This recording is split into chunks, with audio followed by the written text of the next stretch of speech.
Thank you for visiting ChristopherMedia.net. Christopher Media. Let's make some noise. From Asthmacore Studios near Detroit, Michigan. It's unregimented. Gangsters, what's up, guys? And now, here are your hosts. Alrighty, 171. I'm Chris. I'm Aaron. I'm Jay. And I'm Rich. Oh, Hey, Jay's back with us. full crew. What's up? Back Got in the band studio. back together Yeah. for the week. Yeah. For now. And- I popped in here. It popped in. Popping up, like popping in, popping around. A pop-up host. You're like a pop-up restaurant. What a week Service to pop your tacos. head up, though, huh? I don't think anyone can pop their head up without getting bonked. Yeah, whatever. Dude. Yeah. I mean, That's a fun week at the airports last week. I'll tell you that one. Glad I missed it. Oh. well, yeah, actually, like breaking news as we're recording this is Thursday night, and the decision came from I believe it was the California Supreme Court. It's a U.S. appeals court. U.S. Appeals Court. Court. Was it Said- based in California then, or where did I pull that out of my ass? I think it was based in California. Anyway, their ruling is to continue the previous judge's stay on the ban, which means that that people can come into this country the same they were before Trump's presidency. And Yeah. Trump Being responds vetted. with, on goddamn Twitter, On someone Twitter. take Twitter away from responds with, "See you in court," in all caps. Yeah. Our president. Oh, I He's missed yelling. that one. Yeah. Oh, you missed that? Yeah, he's yelling. All caps. I saw the See you one in where he court. said that he called the decision political. I also heard from what's his nominee for the Supreme Court, Gorsuch? Is that how you pronounce his last name? That guy for court. Yeah. Yeah. He was pissed off about the language Trump was using. He said that calling any appointed judge a so-called judge just because you didn't agree with their decision is against the very structure of our political system.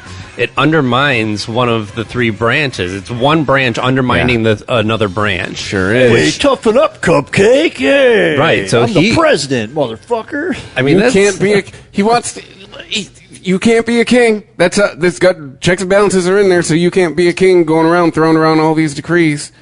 You're all I'm meant to keep kind each of- other in check here, buddy. I mean, that was another plus in Gorsuch's column for me. And I don't know if I'm 50-50 on him. I haven't heard of any of the decisions that he's made in the past that I've necessarily agreed with. But he does seem reasonable. And he would be taking, he'd be taking Kennedy's spot, basically. Like, I think the plan is to have him in so that Kennedy can retire, and they'll have somebody else that can break the tie in the Supreme Court. I know the Democrats, your move. All right, you can take the high road They here. have no move. They have You can You have take nothing. no move. If you do what the Republicans did last year, you are They'll pout and suck their Obstructionist? thumbs. yeah, But they can't. you are no better. They can't, though. gotta They have take- no way to obstruct. They have no way to obstruct. I mean, they can go, no, we don't like that, and try. Well, the thing is, they're going to have to actually do real politicking if they're going to go anywhere. They're going to have to try to sell Republicans on the fact of, please don't. You Well, know, this like- is this is where everybody should have been. Yeah, so, teaching moment here, government. Like, if you now can't reach across the aisle, that's on you. You've done so much to both of you in the red and the blue ties. Yeah. You are now in a situation where you need some friends on the other side of the aisle. Both of you do. They need to reach out to the moderates and be like, let's And- the the work things last out 8 here. to 12 years, you've done so much damage. Yep. yeah, there's certainly Maybe Go ahead. I'm seeing it just from the half-assed communist on the show or whatever the fuck I'm labeled, but I just don't see this as the Democrats fucking sitting there going, how anyone can lay this at their feet as much as the Republicans, because considering that the minute that Obama was nominated in 2008, there was a faction of the Republican Party who said, no, we're not gonna work with him whatsoever. And anyone who does, your ass is fucking grass. And they removed Boehner because Boehner actually said, can we try to get some shit done? Can we do something besides just everybody sit here on our hands and the refuse answer was to work no. across the aisle? And the answer was in 2010, the teabaggers. Yes. Yep. And those are the hardliners. So I mean, I can't. Those are the Trump supporters. Well, I can't say that this is equally on both sides because it's not. no. Because the Democrats have tried, but when you got people going, that's it. We're not going to work with you whatsoever. What can you do? All I'm No, saying, but Rich, no, is wait, they but- can't. They don't have the power to really block right. It's not about anything. blaming them. It's saying that they've been put in an impossible No, situation. They put themselves in Ding, an ding, impossible ding. situation. Here's Okay, Jay wins the Sorry to taco. correct. Well, sorry wait a to minute, correct you. though. But maybe my version of recent history is skewed. I thought that the Republicans had enough votes to stop a vote from happening. They did. What I'm saying, though, is the So- Democrats put themselves in this situation they're in. No, right I mean, now. that was kind of a brilliant chess move by the Republicans because not only do they get their way, but there's no good way for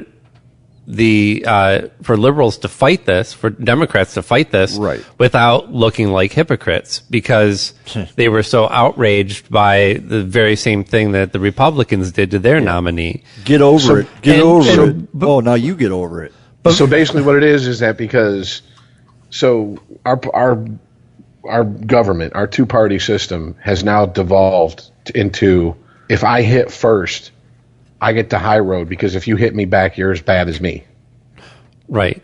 Well, I mean, what happened? This isn't, and that's it. Yeah, I can now that I'll argue that both parties are fucking guilty of, but I mean, at least we had, I don't know, we kept airs about it that wasn't how it was supposed to be. Now it's just we just accept that that's the way it is. I mean, the so-called Biden rule about the Supreme Court justice and a president in his last year, a lame duck president can't appoint a Supreme Court justice. Everybody just told Biden to shut the fuck up back in the day when he said that. Then all of a sudden they resurrected this shit like, something out of a fucking Lovecraft story and said, oh, well, this is all of a sudden hard and fast. This is the word of God as far as we're concerned. Oh, you mean Biden, the guy you told to shut the fuck up when he said it 20 years earlier? Dude, the Obama administration really should have fought that a lot harder than they did, because we really needed a more liberal judge on that bench. Because if we end up with all conservatives on there, man. Well, I mean, it's not even liberal. That his nomination was a conservative, or not conservative, but a It's moderate. centrist. at best. That's what I'm saying. Yeah. I don't use liberal like what we have burned in our heads. You know what I mean? I'm not saying like liberal, like far, far left, like fucking non-GMO shit and all that stuff, and gender equality and blah, blah, blah. I'm just saying more liberal, like, is in the fact of, like, he's not just going to do whatever the hell the right wants him to do, and he may not necessarily do anything or everything that the left wants to do. I mean, I wish there was, like, more of a fair judge, and I really don't think Trump's he's not going to do that. He's going to basically give the Republican Party who they want in that spot. And I really wish I'd have fought for that, man, because but he gambled on Hillary winning. They picked him with the assumption that they're going to have another pick right after that.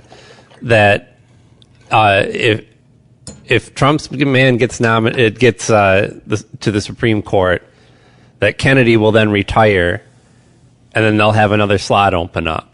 Yeah.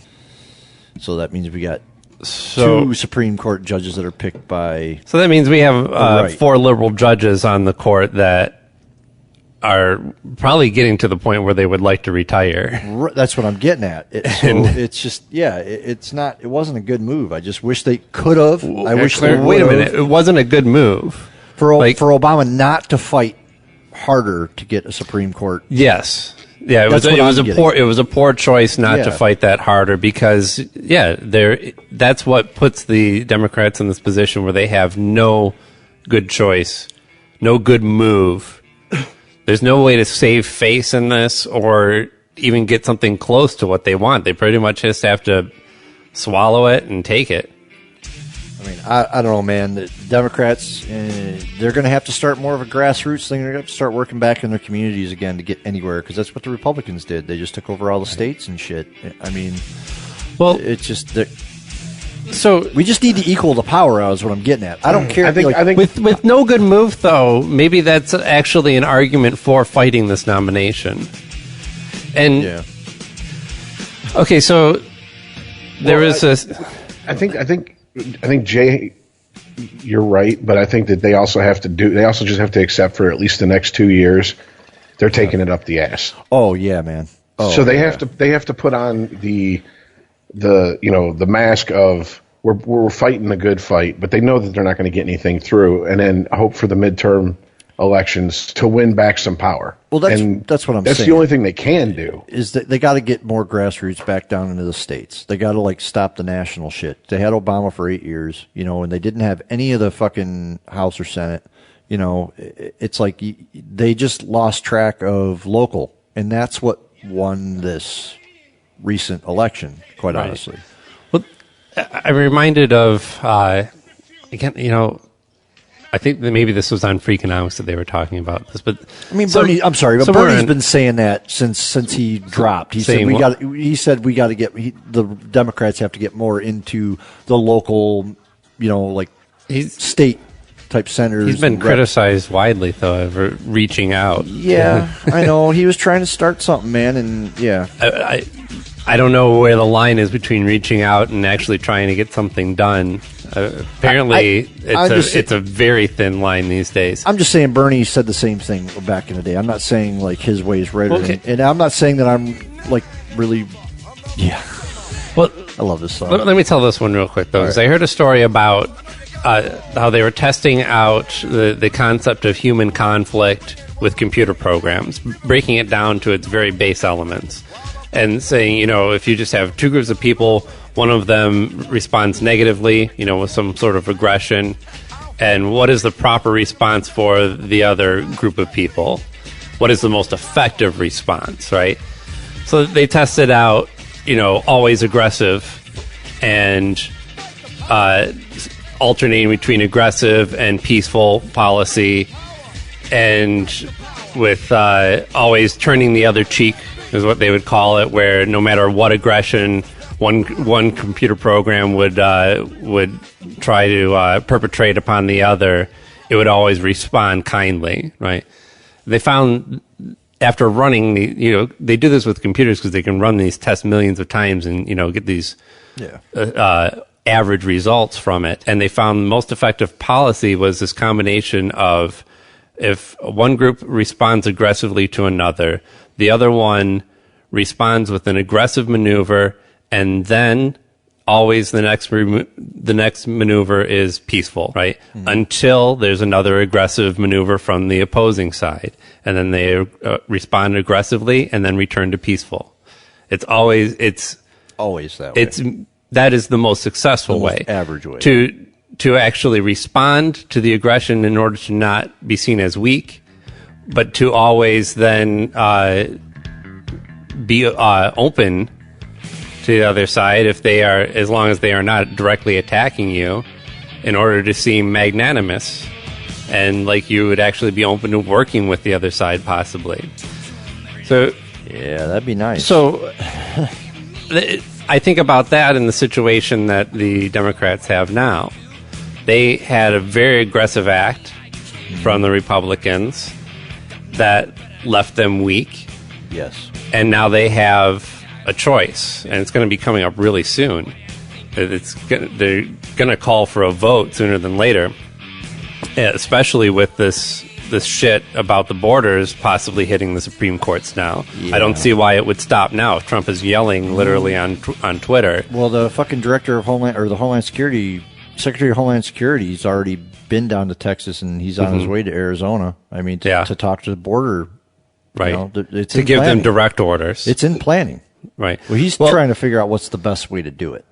Well, so that really says that the Democrats only have an aggressive maneuver here, even though they are going to be called out as hypocrites. Well, it's too late. I would rather be a hypocrite than be seen as weak, because at least, I mean, it's proven that people can say contrary things and lead countries, right? That's kind of the definition of a politician, to be able to say contrary things. So I think it's a bigger sin to be seen as as indecisive than to be a hypocrite. Right. Yeah, right. Right. Well, I mean, you could say that there's a lot of overlay on that Venn diagram, but yeah, to be decisive, at least in your flip flop, is the more aggressive side of it. That's their only move. Like, if they don't fight them on the Supreme Court nomination. I mean, they've tried to fight DeVos, Betsy DeVos. Damn it! Tried unsuccessfly. Was that the one that Pence had to do the tie-breaking vote on, or was that? That was the historical. More history from the administration. Also, historical censure of another senator. Wait, you mean our vice president actually had to do something? Oh yeah. What? Just sign here. Yeah. Trump was like, "You better sign there." Sign that. Had to pull him out of his gay conversion therapy to get him to do that. You know, right? Yeah. Oh, he's working a glory hole again? So ultimately, where does that get them, though? I mean, even more conservative judges, if even just despite the Democrats. That is not a good choice for Secretary of Education. Yeah, right now, I think the liberal judges on the Supreme Court would be willing to hold out for 4 years to see if America comes to its senses. After that, I'd be out of there. I mean, like, you want another 4 years of this maniac, you're on your own. But I think they would be willing to hang on. So actually getting the somewhat moderate judge in there as a tiebreaker vote and continuing the court that we've had for a number of years now, this 8-8 court with 8-8, the 4-4 on each side, with one moderate in the middle to decide, which, I mean, you could argue is really leaving one man. I want a lawful judge. I want a judge that's just lawful. Like, there's no politics. Kennedy has been ruling the Supreme Court for how many years now? Yeah. He's really just making these decisions by himself because he has the swing vote. Mm-hmm. He's got that swing voter high. You know, like all the people in Iowa who want to get on TV and say, well, I just don't know if I trust them. But then again, I don't know if I trust this one either. You company man.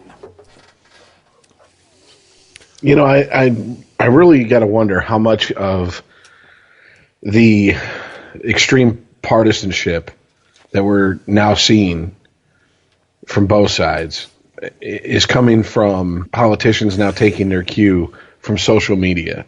Because if you really think about it, because I was thinking about this. Taking a cue, or in some cases just taking outright directives. Well, it's probably a better way to put it. I mean, I was trying to put it a little bit more politic way than that. But, I mean, before 2008 when Obama was elected, you know, in 2008 when he was elected, Facebook was 4 years old? And it was nowhere near as big as it is now. Now everybody so cute then. Everybody in it, yeah. There was MySpace back then. Yeah, more people were on MySpace than they were on Facebook. MySpace was like the rogue older brother who ran away. Yeah. And you know, now it's like what? There's 6 billion people. There's 6 billion people in the world. There's 3 billion Facebook profiles. I understand that a lot of those are fake or whatever, but still, that's a good number. All right. And everybody and their mother, including literally people's grandmothers, have Facebook pages. And it seems like now that, you know, between Twitter and Facebook and just social media, period, that the minute something happens that can be politicized in any way, shape, form, out come the usual fucking suspects and start screaming about it from whatever side they're on. And politicians don't even bother with, okay, what does the average person who sees these fucking stories, rolls their eyes and moves on, think? No, they just want, okay, what is this person who's yelling on Twitter and, you know, I think it only put the takes like a hashtag on couple here. dozen people to get mad about something. That's not a lot of people. You get Yeah, a couple you know- dozen people tweeting back and forth about their outrage about something. Help! I'm being repressed! And and yeah, people go crazy. They're like, oh my God, we got to do something. The people are going insane. They demand an apology. They demand policy. They demand this and that. What does it go back Exactly. I was listening to another podcast today, and every time a story was brought up where it's like, okay, and people are outraged.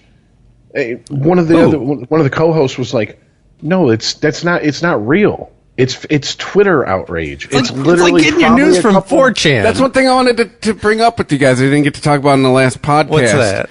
Now, it's definitely evident in my travel delays, but as far as from the picture the media had been painting about chaos at the airports, no, not really. I mean, the Monday after the travel, I was at 3 airports that were in the news about shit going down. I was at DTW, LAX, Portland. I didn't see nothing. Wasn't that bad? I didn't see nothing Major but flight? people getting, like I said, it was evident shit was going down in my delays, but as far as protesters everywhere, all this shit, no, it was people getting a fucking, some nachos and picking up their bag. It was the normal everyday shit I saw out there. I did not see chaos at the airport. So, Yeah. it reminds me of the Bill Hicks routine. Well, we know that it was chaotic for some people. Yeah. I mean, Grant, yes, there was part of the media that painted chaos just for everyone at the airport, like it was going to be full of protesters and the place was going to be shut down. Well, I'm But reading on the it Newswire, the arrival deck at PDX is shut down and this and that, and I get there and it's fucking crickets. Like, it's just like normal every day. And this is like the But Monday if you're coming in after from out of the country, it might as well have been shut down because they didn't even know what to do with any of these But I people. mean, I'm saying I didn't see anybody with signs. There was nobody was singing Give Peace a Chance or Imagine or whatever the fuck they said someone was playing over the sound system at Portland. Like, I didn't see any of this shit. I don't know what to tell you because I definitely saw that on the news. I didn't and see an army of lawyers. Yes, they at may have been paid, but I didn't see an army of lawyers at LAX. I was there for like 3 fucking hours on Monday afternoon. Am I the you- only one who so are you thought calling vultures conspiracy? when I saw that? like, well, no, I'm just saying. or are you just lucky that you just missed the protesters? We're talking about a picture that is painted, and I was Right. like, Well, okay, but what constitutes painting a picture? When we say that it takes a couple dozen people to paint a picture of a whole group of people that are outraged about a certain issue, in the same way that it takes less than that. It takes 3 or 4 news stories, seeing it, reported on different news stations or from different sources, and that is the media. And what are they going to report on? Where shit's going down, right? So, But it wasn't. but I guess the You're picture. saying it wasn't. I'm saying the picture Or is painted wasn't as it? Wait, chaos at the airport. but wait, was it because you're a white guy? You I just was had asking- your white You privilege didn't see blinders on. I was you asked didn't an see extra any set. protesters. I was asked, no. I saw 0 No protesters. protesters. I was asked an extra set of questions on my flight to So- LAX by some cops standing after in the little jetway, and they were there was like 3 or 4 of them picking out people at random, asking them why they were going to LA. Work. Yeah, showed them my backpack. Like, yeah, doing my thing. But I saw 0 protesters at all 3 of those airports. Well, I mean, I didn't see him with my own eyes. I did see him on the news. I mean, I'm not saying they didn't. I'm not saying they didn't exist. I'm just saying Okay. there's a picture that was painted that I was. Okay, but it's like recently when Doug Podell's daughter. Right, there's a picture painted got of caught- Detroit as got violent, but When Doug Yeah. Podell's people daughter got don't caught get shot all the driving, time. No. Well, got caught cussing on camera. Not us. And then I guess she dropped an N-bomb or something like that. And it was like, they showed on the news, the protest. And the way they filmed it, it was like, oh my God, there's a ton of people there. And then another news station filmed it from, a wide angle. And it was literally 7 people there with one guy with a bullhorn standing on a soapbox yelling at 7 people. Right.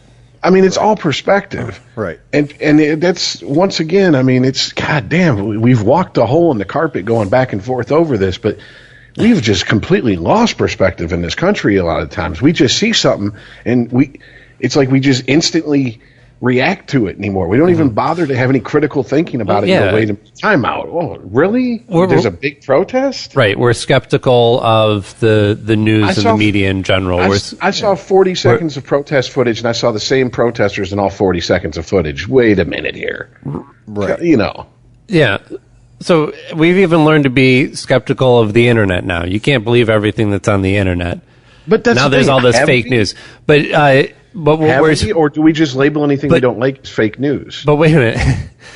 So what we still believe, no matter how it's presented to us, even from these same sources that we wouldn't trust if they just told us something, if they give us what we consider to be the raw video footage, that doesn't lie. And, well, it does. It can.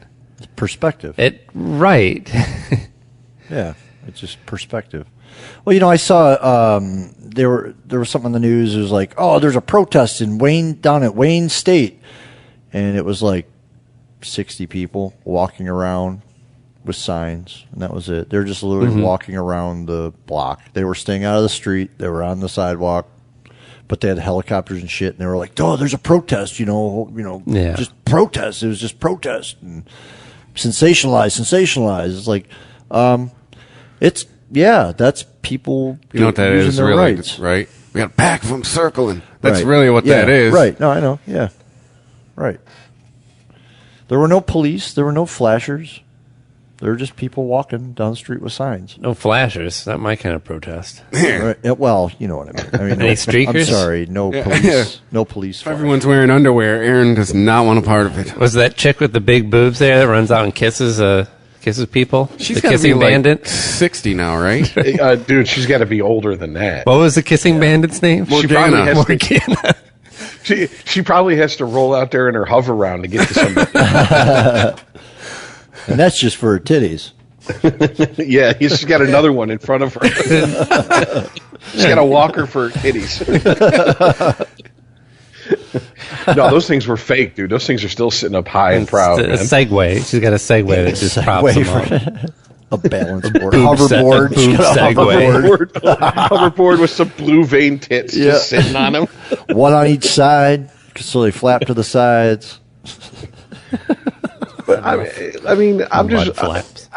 I guess I'm starting to get to the point where I'm just getting so cynical about all this anger and outrage, and I'm like, what are you angry and outraged about? Nothing. These are non-stories that are being turned into stories because literally, maybe a couple hundred people got something trending, and your smartphone went off with an alert and you saw it, and now all of a sudden you got to comment on it. And it's like, no one's outraged. You're outraged because this person's outraged. The majority of people don't give a fuck. The majority of people are like, I just need to keep a roof over my head, food in my belly, and clothes on my back. Well, I should hope they give a fuck. I mean, I give a fuck. Well, I don't get outraged by every little thing, but it doesn't mean that the alternative is not giving a fuck. One of the things that I supposedly, I guess, people upset with this faceless they out there on the internet is about Lady Gaga's halftime performance. They called her fat because she had like muffin top or something. That's fat. I sent you guys that picture. You know what's That is fucking not ridiculous? muffin top. Yeah, no. Trust me. You know what that is? She looked That is- great. Yeah, all right. That is the idiots. That is the idiots from B on 4chan saying dumb shit, and then people overreacting to that because they never Yes. learn to ignore people. Everybody's got to have their say. So I Right. said, Because Listen, I'm an expert in this area. All right, that is not fat. no, all that right? is not fat. Just let this nowhere I'm near. pretty good expert on that myself. I like Yeah. skinny girls. I like really skinny girls. I And that really is don't. not I really anywhere don't. near what I would call No, even chubby. no. Pot belly. Yeah. no, that was a tight even bottom over a stomach. That's it. Even people who were like, she didn't look that bad. I thought she looked good with the pot belly. And I'm like, that's She not had a a pot fucking belly. pot belly. What? You know what I Are you said? insane? I said to my wife when I saw that, I said, "Oh, Lady Gaga's got a little pouch," and that was all I said. I'm like, The pouch. Yeah, like I guess I could go with that one. like she gained a little bit of weight since I've Yes. seen her belly last. And it wasn't a body shame thing. It was just kind of like, oh, wow. You know, That's not like- even a belly. No, it's not. I didn't mean it that way, but it was like I noticed, and I said to her, "I'm like, watch what's going to happen in the next few days. People are going to be slamming her for that." And sure shit, there it was. It just, yeah.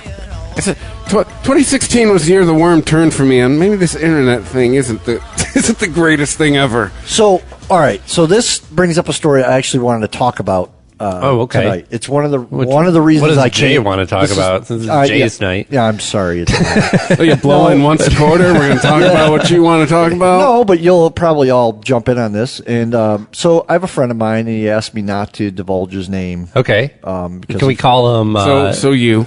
Rick? Fred? Call him Rick. Okay, Rick. So Tiny Rick? Tiny Rick! Sorry. Little Ricky. Sorry. So he posted something on Facebook, and it was about the fact that he was at a show, out of town show, and his band was playing this out of town show, and the band that was going on before him, or it was before his band. The opening act, or they were both like kind of opening? Midway, yeah. These guys were from, I don't know where the fuck they're from. Anyways, the lead singer gets on stage, and I'm just paraphrasing this. You know, I don't know the exact words that were used. Oh, boy. Yeah. But he gets up on stage, and he shouts out right away, first thing he says is, all you hetero, cisgendered males, get to the back. I'm sick and tired. I've been looking at you all week. Get to the back. I want to see everybody else, women and. I know this friend. I read this. Oh, yeah, post. yes, you pulled did. He pulled a Riot Girl act from the 90s. That's what the Riot Girls used to do. We have the same friend. Right. So yes, we do. Yeah. So he says, and then like karma bit him in the ass, like bit these guys in the ass. First fucking song, and the bass amp blew out. Ricky is Cue the kind of Nelson guy. Muntz. Ricky is the kind of guy that if you don't, he's not very easily offended. For one, Okay. but he did get offended by that because it was like, okay, you're going to come out of the gate like that? Like, what the fuck? Thanks for fucking labeling me. Your dick? Yeah. I'm out. Right. This guy, Ricky usually goes and finds a bass amp for them to use. Well, since he had offended him, he was just like, he didn't help him. He's like, I'm not, fuck this, I ain't helping them.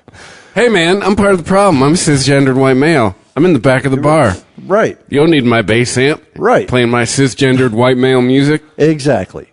So these guys finally get their shit together and they play. Awful. They go to play another song and they say to the sound guy, hey, how are we looking on time? And the guy says, you got time for about one more? So they played one more. So these guys got 1.5 songs in their set. Now, that's fucking hilarious, right? Ricky gets fucking blasted on Facebook because his gender identity is a hetero white male, basically. Right. So these feminazis and these gender Nazis come out and start bashing him and PMing, private messaging him and shit like that. Like because saying, he had posted about it, like because kind he of didn't help little somebody because they're Schadenfreude he didn't help this guy because he was pro. Right. But he was vocal about it on Facebook about why he didn't help this guy out. Yes. Yeah. So he got bashed Yeah, for this. yeah, yeah. And I mean hundreds of of private messages and comments. Like Right. hundreds. To the point he deleted the post, which I have never seen this guy ever do. He puts out whatever. He bears his soul to the world. This is the first post I've ever seen him delete.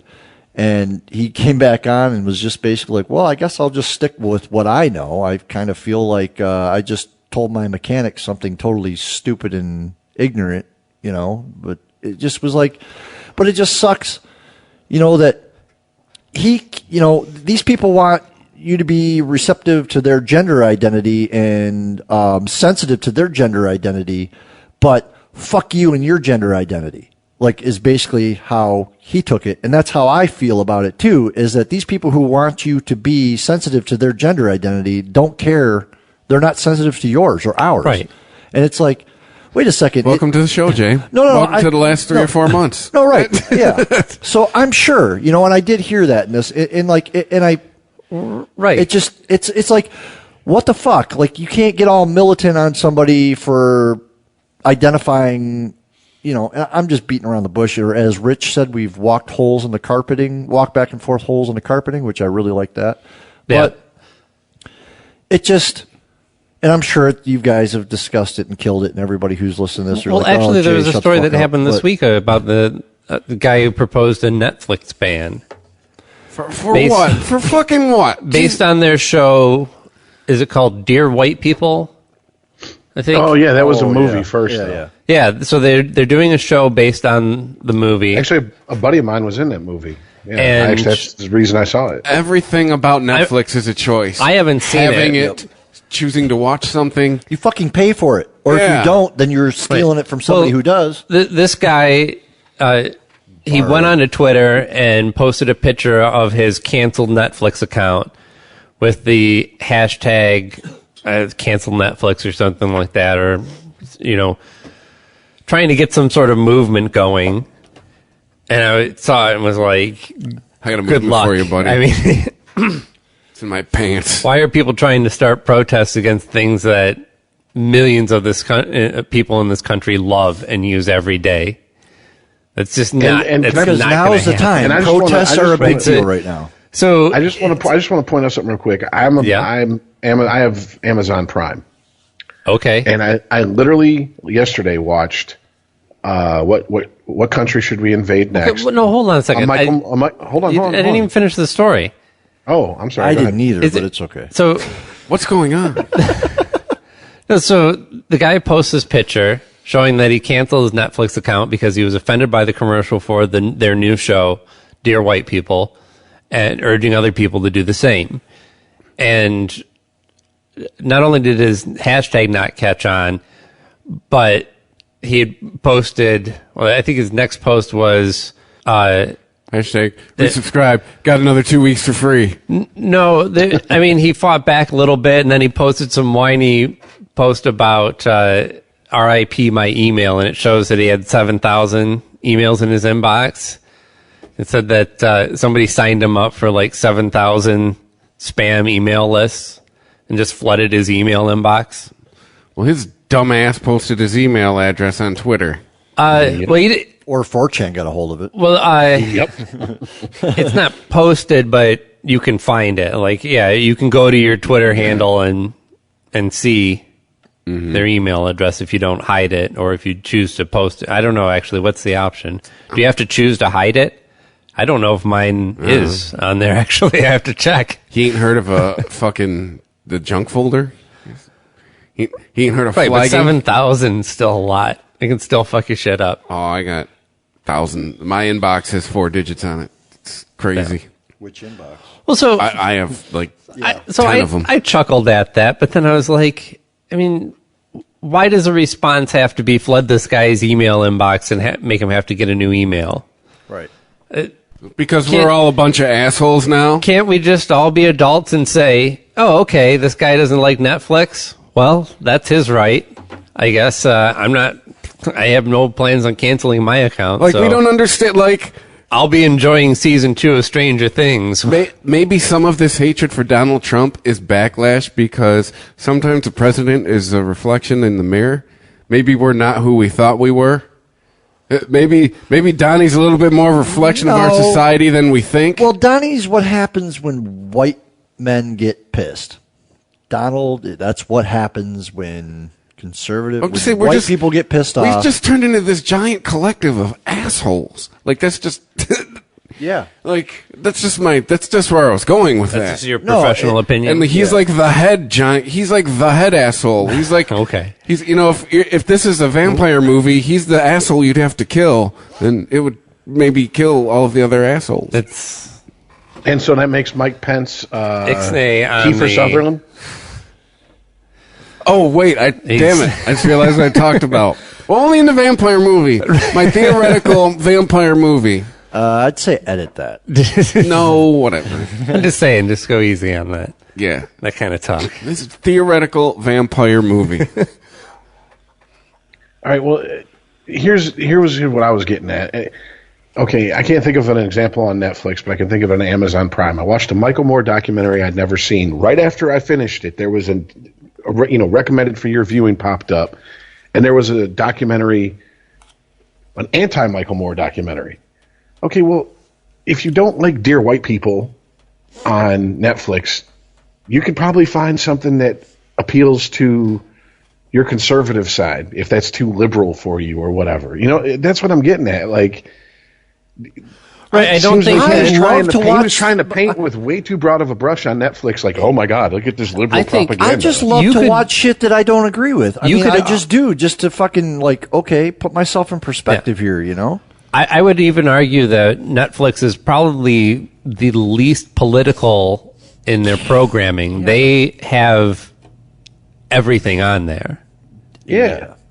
The Obama Decept. They have Alex Jones fucking documentaries on there. For documentaries for anybody's point of view. Yeah. I tried to watch that Barry movie. We got like 10 minutes in and it was stupid. Oh, the so-called. But even if you thought that, if you thought that Netflix had some pro-black agenda, I mean, that's ludicrous. They have pro-algorithm agenda. They have it's just algorithm. Pro-commerce agenda. That's Netflix. You watch this, and most people who watch this like this, and I mean, it's just.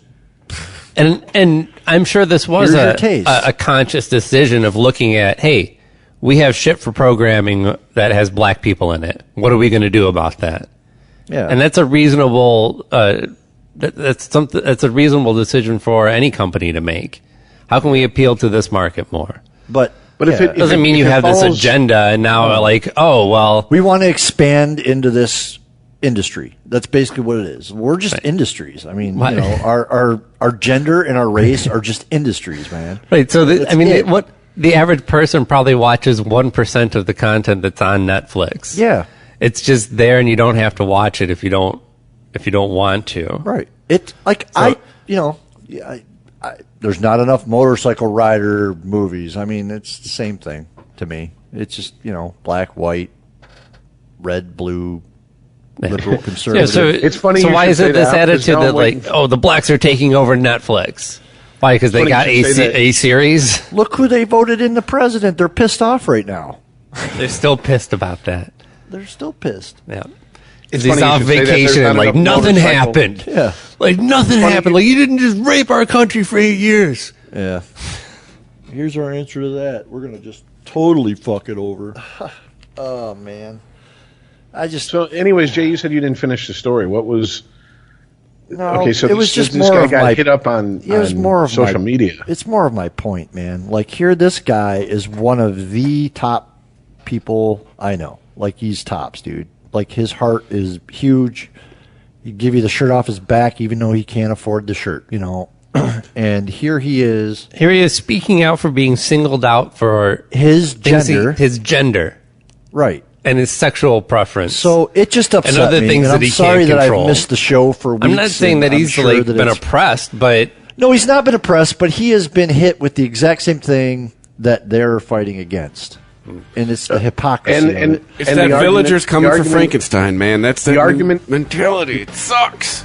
The argument on their side is that historically, as a straight white male, he's had it good. So, boo-hoo. And they're going to call him snowflake. And they're going to... But what the ironic part is, these are the people who invented the safe spaces and all this bullshit. Now they're going to start throwing it in his face, saying he needs it. The fucked up thing is, though, dude, is this guy is not the epitome of white privilege. Trust me.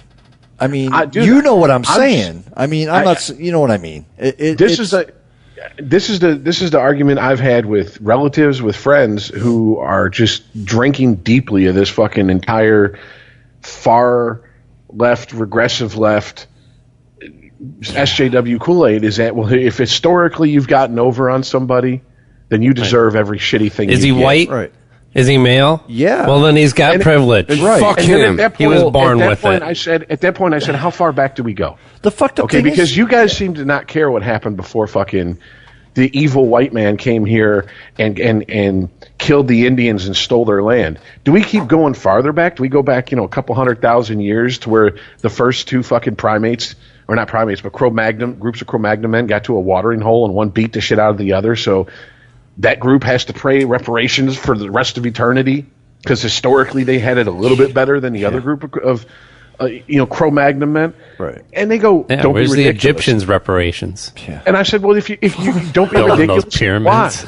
why do the people Jews built them. who come up with this bullshit get to set the time limits, set the expiration date, and set all the rules, and we just go, oh, okay, we're evil, we're this, we're that, okay, we take it. I mean, get the fuck out of here, man. It's ridiculous. And yeah, your boy, look, if I'm sitting there and I'm at a gig and some guy says that right off the rip, the first thing I'm thinking is, motherfucker, if I'm going on after him and he just cleared the room, fuck him. Yeah. You know what I'm saying? Oh yeah. Because in today's day and age, people will get up and leave over that shit. Well, look, so there's men out there definitely. Not in the town that he was in. There's certainly Okay. No, not in the town he was in. America has its share of bigoted men. That we understand and know. Sure. Guys that are never going to be okay with homosexuality, transsexuality, dressing up as other genders. Any of this stuff is just never going to penetrate through their thick skull. The majority of white men. But then the majority of them. I would say so. That are never going to accept this? Yeah. I don't think that's the majority. I think the majority is people who really don't give a fuck and they couldn't care less about what the fuck you want to do on your own time or want to be considered, as long as it doesn't directly involve their lives. But see, I don't see but that. Then are turned off when they're made fun of or talked down to or told that they're ignorant or not evolved just because they're not pro. I would like to whatever agree it with is. you, and I wish I could. I've just seen too much. I have, and I understand why these people jump like that. I but think when it depends on the type of industry that you work in. Possibly. I've worked with a lot of artists and musicians, and I haven't. You've worked with a lot of I go to a lot grease of places monkeys that have, and wrench turners. No, and I don't. Engineers. I'm talking engineers, project managers. I was with one time, and there was two gay guys holding hands, and he said, "Look at that fucking shit. That's disgusting." And I'm like, "Who cares?" Really? In 2017? We could argue these statistics. But here's the thing: is okay. So we're for like smart people. We are. We're not the majority, unfortunately. But I'm saying that there's, regardless of what proportion you think it is of the population, there's a considerable amount of these cisgender white males who are just reasonable people who, if they're talked to in this fashion, are going to be turned off by whatever the fuck it is you're doing. And maybe if you reached out to them, they'd be positive towards it. Yeah. They could actually be turned to your side. So, Aaron. Regardless of what you think about the white male, he still obviously has a lot of pull in this country. So why not get as many of them on your side as you can, and then use that to fuck over the less evolved ones who will never accept anything other than that's the way I grew up. That's the way I'm going to be. Aaron, I think you're right, and I'm starting to see a lot more from younger people. Friends of mine's children who are getting to, high school, senior, college age, to where, used to be if someone said, well, look at that gay couple, what do you think? If you went, oh, that's disgusting, or I don't care. Mm-hmm. Well, I don't care was acceptable, and that's disgusting, well, then you need to get the fuck over it. It has no effect on you. Nowadays, I'm starting to hear more and more, if you go, I don't care what someone else does. No, that's not good enough. You got to support them. Yes. What do you mean I got to support them? It's none of my business. My shit's none of your business. Your shit's none of my business. Why do I care who they fuck it? The subject of gay marriage. If I call you sir and you're a ma'am, just correct me and I'll apologize and we can have a cordial conversation and move on with our lives. I don't care if you're a sir or a ma'am. I don't care what you do with your genitalia. I don't fucking care. The subject of gay marriage come up, and I was accused of not supporting gay marriage or being. Excuse me. I was accused of being against gay marriage because I said I don't care if gay people get married, and I said, okay, well, I'm gonna correct you first of all. I'm against marriage. Period. I don't think the government should have any say in your relationship, period. Bottom line. So gay, straight, whatever the fucking, off the Twitter master gender list, I don't give a fuck. I'm not for it as long as the government's involved. So right there, fuck you and your argument that I'm against gay marriage. Second of all, why should I care if they get married? How does that affect me? I'm not out to try to your taxes. I'm not out to, I'm not out to dictate to people how they can live their life. Check for it. You can send me one. Right. All right. I'm not. And so why the fuck are so many people out to dictate to everybody else? Supposedly the party of tolerance, the tolerant groups. Yeah. I want to tell you how you have to live your life, how you have to speak, how you have to think.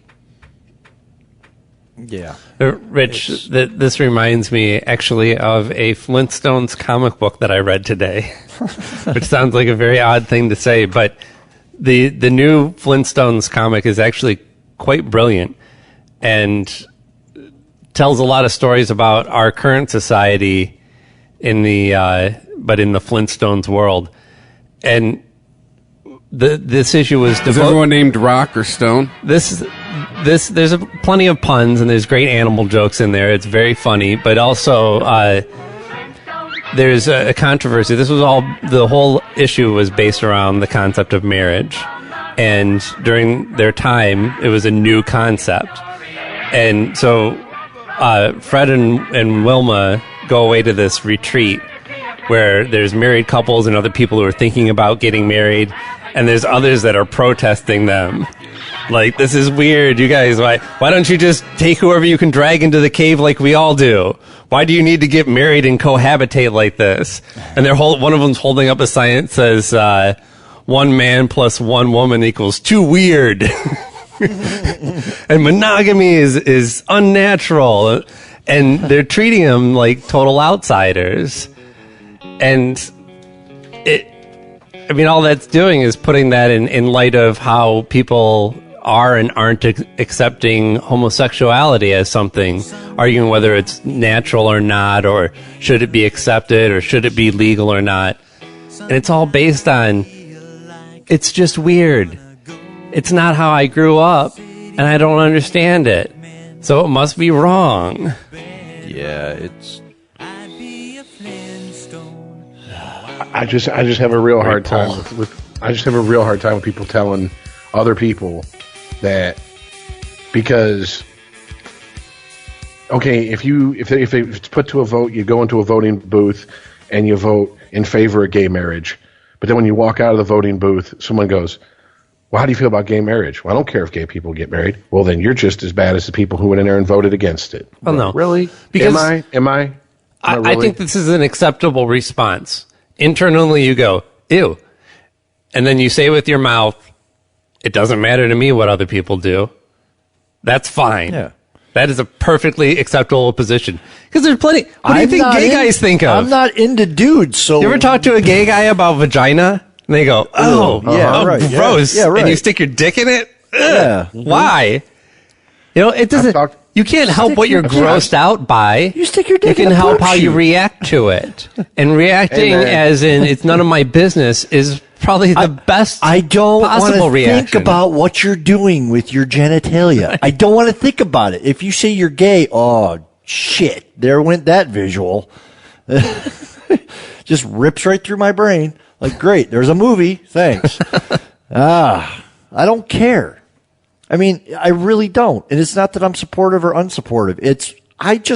I want to live my life and not have to, like, talk to my kids about that, like, the way that I just want them to be accepting. Right. I'm accepting. I accept the fact you do whatever you want to do with your shit. I don't care. But, like the bathroom issue, which I'm sure you guys have beat the fucking shit out of this in your podcasts. I think I've beat it up. Like, Yeah. Because the three of us don't really care. But there's a family bathroom. Like theirs it is. It's right. We talked a little bit about call it a fucking bathroom, and then you have a men's and a women's. Well, the Boy Scouts letting in transgendered kids now. And one of the arguments against it was, what are they going to do? Do you identify with being a boy?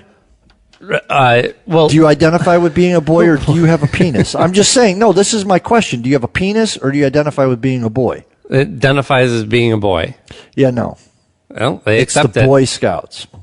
Well, But whatever. That's good. Good for them. That's fucking great. Would And I I let think- my kid be a Boy Scout still? Sure. I see no problem with it at all. Sure. I think Chris- but I think the Chris argument is on- against it is that, well, what are they going to do when they have to hit the showers? Take You know? a They go to shower. separate shower rooms. Take a Right. shower. If the or person just know- identifies as a boy and has a vagina, then Well, I'll tell you that it's they a- don't care. the test It's in unf- that situation will be as if it will go the other way. Nobody likes you. to That's be. what I've been trying to won't. say for the But last it 3 won't. minutes. That's what I'm saying. It won't. You put a girl, If a Anatomy, transgender boy, a girl female- tries to Yeah. join the Girl Scouts, that ain't going to happen. no. But what I'm saying though is like you talk about in the showers. What do you do? Well, say it could. It's like it's not healthy to have. But no, you don't. Like Or you just don't care. no kid likes being singled out. Right. But But you're how dealt, about we it's just the make- hand that you're dealt with and the just make- situation that you live in. So the If coach, nudity so the didn't coach matter- says, yeah, if you're a transgender kid at school and you're playing sports with you're born with female genitalia, identify as a boy, you're playing with the boys out on the field, and the coach says hit the showers, and you know that means that you hang back, maybe you go read, catch up on some homework or something. All the guys hit the showers, they're done, you get the showers to yourselves. Wouldn't it be nice That's to be easier. wouldn't it be nice to be one of the guys and not feel excluded? Yes, but it's a hell of a lot better than saying that you can't dress up like a boy or be on the boys team or whatever else it is easier that said boys than want done to do. as an adult than as a kid, though. Like, Why is that? Because they can't get over the weirdness factor in their brain? you got enough weird shit going on in your head from like 10 years old on. I mean, that's But if What are you talking the about? thing just is, in general, like as a kid. I don't. As a if it's coming of not- age humanoid. if it's not made a big deal, it's not a big. You're saying that fucking deal. that's a big deal to a kid to be excluded It's going like to be that. another thing. It's going to make, they're either going to, it's two things. They're either going to, it's going It's to make one- them feel extra No, but special it's a or it's le- going to make them feel extra No, excluded. no. But you're misunderstanding. They're already excluded, right? They identify as a boy. They want to do the things the other boys are doing, right? If they say, well, because of the bathroom issue and the showering issue and all that, we can't let you participate in the boys' sports at gym or do other things that boys would be able to do at school. Is there So you're already excluded. I'm saying to argue that that's the reason why, when there's an easy fix that still leaves the child somewhat excluded, but a lot more involved than the other situation would that kept them from participating at all. Why does mean- it have to be That's such a better rigid bullshit? situation. So it's a What- specious Aaron, argument. why does it have to be such rigid bullshit? We all went to public school, did we not? At one Yeah. point, we all had co-ed gym class. When the class broke, okay, let's put it this way: if you had indoor plumbing, you went to one bathroom to shower. If you had outdoor plumbing, Right. you went to another bathroom to shower. That's all you do. Why does everybody have to be forced to accept? The majority have to be forced to accept something because the minority, the one person goes, "Oh, well, I'm going to feel left out." Do you really want to shower with a bunch of guys? Is that what this is about? You know what, man? Is that what the fight is? Right. Because how far down this fucking No, the rabbit fight hole have we overall go? is to not be excluded. My thing is, Exactly. as a parent, you know your kid is that if the kid's fighting for that, right? You know what I mean? no, Like, I don't. What's that? All right. So if your kid's transgender or whatever, you're going to know that if you're trying to put your female anatomy boy into the Boy Scouts, you know your kid is transgender, right? Yeah. So, right. I would assume so. That time Unless of their they're life, the dad, and there's a good chance that maybe you just but forgot. As the responsible adult, Yes. your teaching should be that is not appropriate behavior for public. That's it. You're allowed to be Dressing up as opposite sex is not appropriate behavior for public. correct Okay. for school. It doesn't For school. belong. It doesn't belong there. It just that behavior does not belong in school. It just doesn't. And I mean, maybe that's too rigid of thinking for me. Well, but I would say that it's a misconception of what you're dealing with. It's not behavior. They're not acting out, right? I understand that. This isn't that like, lifestyle is not conducive to that It's not a teenager going environment. through a goth phase and you're saying you can't wear that. black lipstick to school. What I'm saying, And they're though, saying, is no, that I have to express myself. This is their identity. I understand that, but I break it down like this.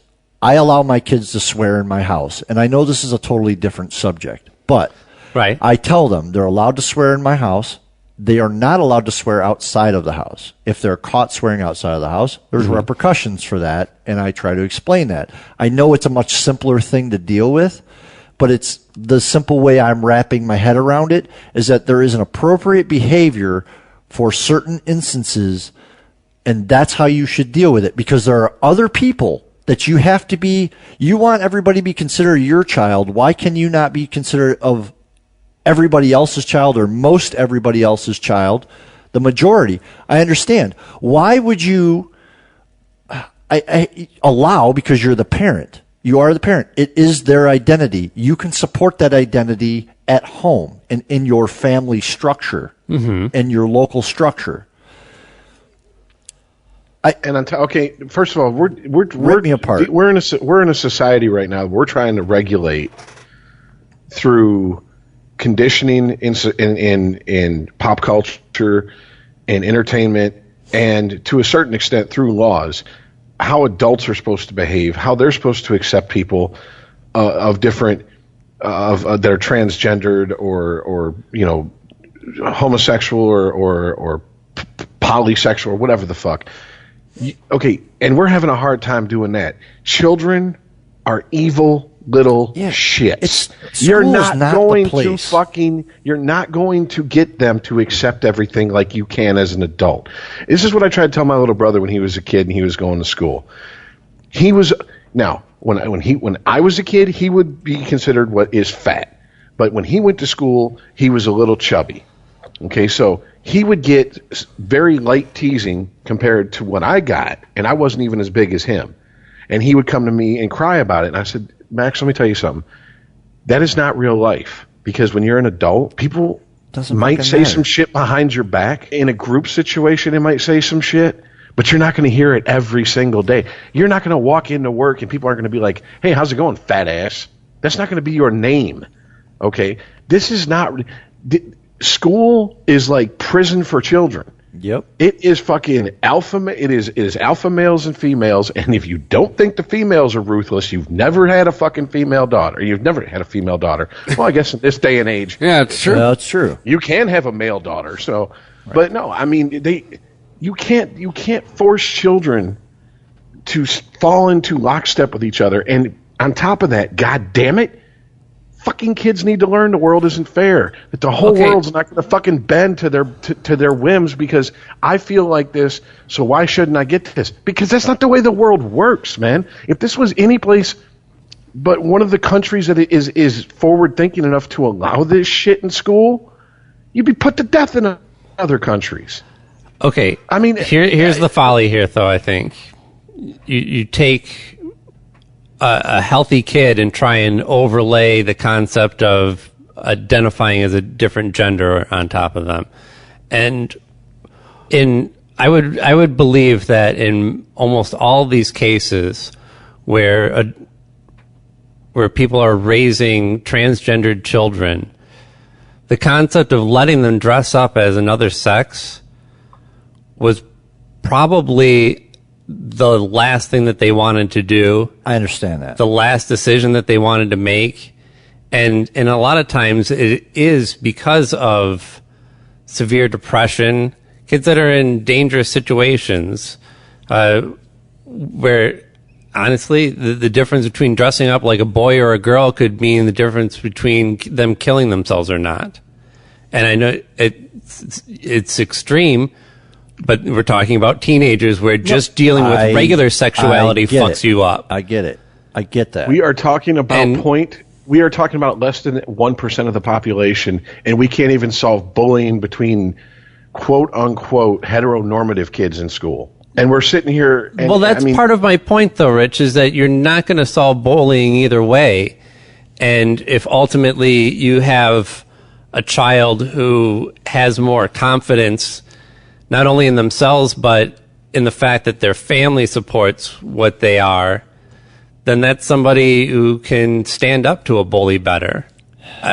I'm not saying it's that hard enough, nobody thinks man. that it's a solution for anything other than the mental well-being of the person who identifies as another gender. Well, then my question is, and this is playing devil's advocate purely because I Okay. I hear you, and I'm not trying to. Why aren't we as hard on these kids as we're hard on these Christian families who are like, I don't want my kid going to school and learning about evolution. Okay, well then guess what? Homeschool 'em. If you don't want your kid to go to school and be fucked with for being transgendered, homeschool 'em. I'm sorry, you're dude. the odd one out. It's like, I mean, it's stupid sounding, but that's like a fucking, That's a good point. an athlete. No, it's not. You know, hold on a second. somebody who has no legs. What go does ahead. being transgender have to do with having no belief in science?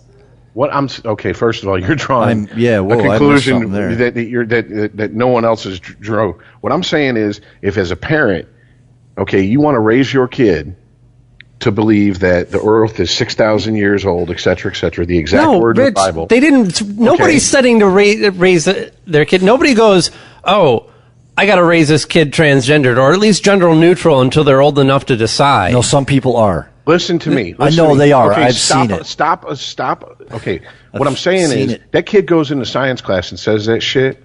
Science teacher's going to look at him and go, oh, well, okay, that's fine if you learn that at home and you're allowed to, whatever, that's what your parents tell you. But if you want to pass this class, you're going to have to do this. Okay. The parents have a choice. If they really want their kid to be raised would you? Fine. Go ahead. Say what you got to say. The student just wants to go to school and dress as the gender they identify as, right? No. And not be fucked with. Ideally not be fucked with, yes, but everybody wants to be not fucked with, and I don't think anybody got away with that in high school. All I'm saying, dude, is the consequence. You got consequences. And as a parent. No, to say that the solution is then homeschool your kid. Yeah. If you want to allow your kid to dress as a different gender, then they should be homeschooled. We say it to But they Christian shouldn't parents. be in with the general population. We say it to Christian parents. If you want your kid to be raised believing the earth is 6,000 years old, then homeschool them and teach them your fucking self. That's different. Because that's a disagreement with the curriculum. Okay. That is a totally different issue and reason to pull your kid out of public school. And we're not talking about they're looking for a solution for their kids' schooling. They just want their kid to be able to go to school with the rest of the kids and still be sane and healthy. So you got to wear fucking pants to go to school. So what? Because that's the thing. The problem is the other Everybody kids. wear fucking pants. You can That's lay it. all the rules and you can police everything you want to police. The problem is other kids. You can. I'm not, Aaron. I'm not saying. I get where you're coming from. I'm repeating myself. Nobody's arguing that they're not going to get teased in this situation, that they're not going to be bullied. Right. This is not nobody's talking about what's a solution for being bullied or not, because that's just going to happen. I'm getting to the point of, okay, if the child is mature enough to identify their gender, okay, they are mature enough to also comprehend the discussion from their parents in an adult-ish type manner, saying, listen, life is difficult enough.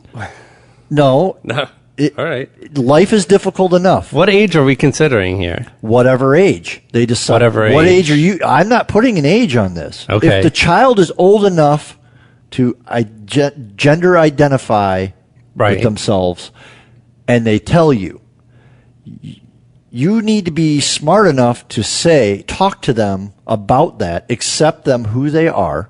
Right. Okay, Yes. I'm not saying there's no acceptance here. I'm saying accept them who they are. And then say, have but a don't tell discussion. anybody else. No, I'm not saying don't tell anybody else. I'm just saying. Well, school is everybody else. You have your family and you have school as a kid, and that's the I think fuck you're, it. Jay, I think you're getting get at it. this is the But- first time but in wait life a where second. No. So the phrase "act as if" comes into play. It's like, listen, we have to have a slight herd mentality when we go to school. You have to. It's called survival, and that's where I'm coming at. Is I would talk to my child and say, I absolutely accept you for who you are. You're going to have struggles with it, but I think our focus should be on school and not on your gender identification. You're going to have to, unfortunately, fall into the norm for a little bit. I apologize for suppressing you for who you are and how you identify, but this is the unfortunate norms of society we have to follow in order to make life as smooth as possible going to school. If I imagine myself as from. 13-year-old with hormones, I heard nothing of what you had to say. You know what, though, dude? This is not a single conversation. This is something that I'm sorry. Okay, all right. So my point as a father would be like, listen, if you can't understand the things I'm saying and you're not going to listen to what I'm saying, you're going to have to. You got a penis. You're wearing pants. You're going to the boys' bathroom. That's it. That's it. I'm sorry. You got a vagina. I'm sorry. I understand you identify as a boy. You can't go into Boy Scouts because yeah, you don't get a fucking trophy for everything. I'm sorry. This is one of the very few issues that we sit here. It's not getting a trophy. No, I'm not saying a trophy, but it is. Try to debate with our children. We wouldn't do this shit if they were fucking playing with knives and a loaded gun. You do not get to do or act or whatever, however the fuck you want all the fucking time. You don't get to do that. You just don't. I can't go outside. Can't go outside and take a piss out on your front lawn. But it's. I have to tell you that all I hear is that you consider their gender identity to be just a selfish act. No, it's a private thing. It's personal. That's your personal private thing. And unfortunately, at the age that they're at, they're underage. They're not adults. Unfortunately is the key word here, and that's why I'm saying it many times. Unfortunately, you have to fall into societal rules. You don't have time to fuck around with your gender in school. You have fucking school to worry about. If you don't like that, you come home, we'll figure shit out that you can do that's unisex or whatever, that you can go play basketball with the guys if you're, whatever, we'll figure it out. But to force everybody to have to, like, all the other parents to have to now you're talking like it's not just your family. Right. You have to take in consideration of the other families involved, because once this happens, all those boys that were in the Boy Scouts, if their parents don't agree with that, they're pulling that kid out of Boy Scouts. Now, what's that kid going to do? You know what I mean? There's the Girl Scouts. I don't see that. I don't see that as any healthier than denying them their gender identity at all. To say that they would have to dress as a boy at home and a girl at school, or vice versa, is just really going to fuck a kid up who's already confused about what the fuck is going on and with their body, with their mind, in their lives. Then you know what you do at that point? Then you look at your kid and you go, guess what? You want to dress up if you truly feel you were born in the wrong gender. Then you wear the clothes you want to, and you go to school, and you take the abuse that you're going to take, because you know what? It's going to make you a stronger person in the end, because there's nothing we can do to stop it. Yes. No. Yes, that is exactly what you say. I would just skip right to that part, actually. See, you're focusing on dress. I'm focused on all the other stuff, like the Boy Scout thing, the football team, the fucking which bathroom they're using, that kind of shit. That's what I'm talking about. Yeah. I'm sorry. You got to suck it up. Well, that's how it is. It's life. By law, until you have. But that's kind of where I started. Until you transition, you walk in. I don't care how much you look like a woman. If you walk into a fucking, if you haven't transitioned and you walk into the bathroom of the opposite gender, sex, whatever, whatever, all right, and someone discovers that you're not that sex, you just committed a crime. So, I mean, it's real simple. Here, you can dress how you want. And when gym's over with or basketball's over with, once again, you got a dick, you go to this locker room. You got a vagina, you go to this locker room. Sorry about your luck. And also ask, to what Because end? we're not going to rebuild every fucking school in this country to where they have 3 fucking different locker rooms. Because once we do that, 20 years down the road, we're going to need 5. And in another 20 years, we're going to need 7. And it's just, no. Look. You can't, as a child, go through the transition. So guess what? You play the hands you were dealt, and you take the fucking lumps. We're very sorry. We don't know what else to tell you. Because I mean, if this was if the majority of our kids that were born in the wrong gender, then we would be the ones having to suck it up. That's all there is. I mean, we're not even talking about like. 25, 35, 45%. We're talking about a less than 1%. It doesn't matter what percentage of a minority somebody is. They get the same protection anybody else does, right?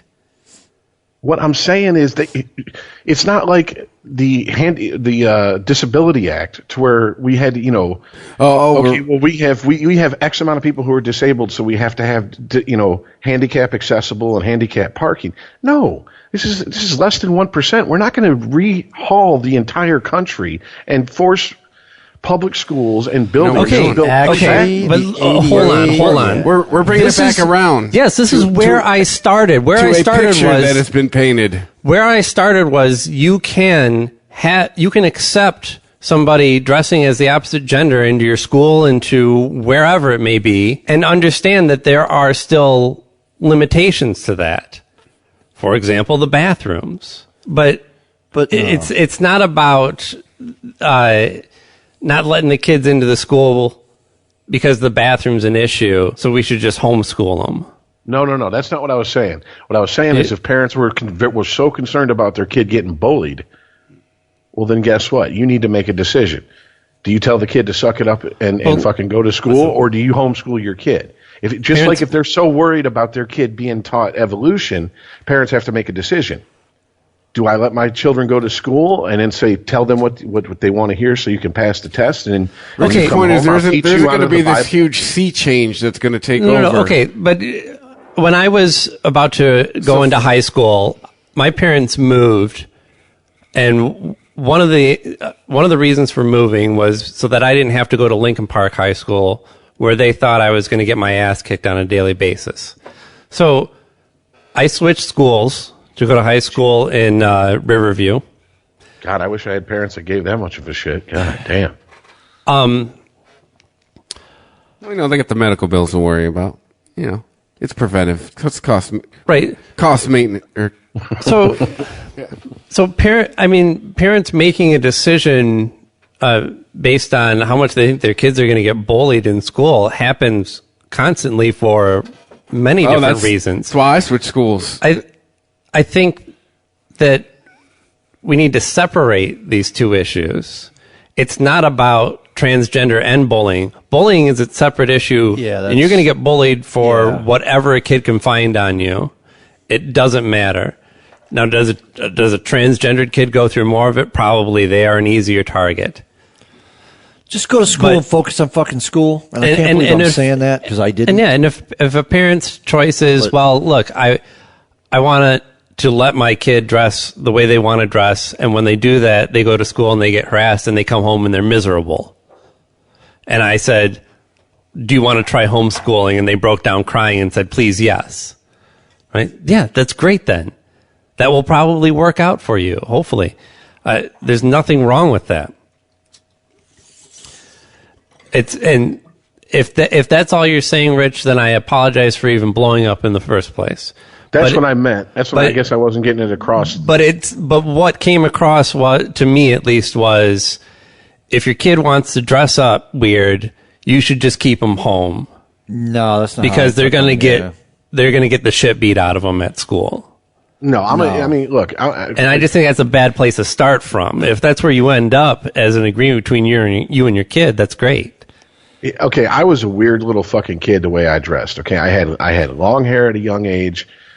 I wore a leather vest. I wore fucking combat boots. I played guitar. I was 10 years old. No other 10-year-old dressed like that. Okay, I stuck out like a fucking sore thumb, and I took so much fucking shit for it. And I'm like, okay, but ultimately this is what I want to do. So I just learned to accept it. All right. I never went to my parents and said, you got to do something to stop this. I mean, kids do weird shit. I mean, that's what they do, man. We used to have a kid who when he got when we'd get tested, he would take his test under his desk. And to this day, I don't know why. I guess it's an anxiety thing or something. It made him feel secure or something. I don't know. And the teacher just got, after so long, half a year of trying to, you have to sit at your desk and take this test. You have to sit at your desk. Finally, the teacher was like, well, fuck it. If he's under his desk, I know he's not cheating off no one else. Fucking let him take it under his desk. As long as he's passing the fucking class. I mean, it's just. I agree. I agree with you, Jay, that when you go to school, it should be about school. But unfortunately, I think we all know school's about socialization just as much as it is about I wore learning. the Slayer shirts and shit. I was fat at the worst possible time to be fat. Middle school. That was fun. And see, I was different than most people. I was a weird kid in elementary school. I was a weird kid in middle school, and I was a popular kid in high school. And I don't know why, because literally, almost nothing in how I dressed, nothing with how I acted changed.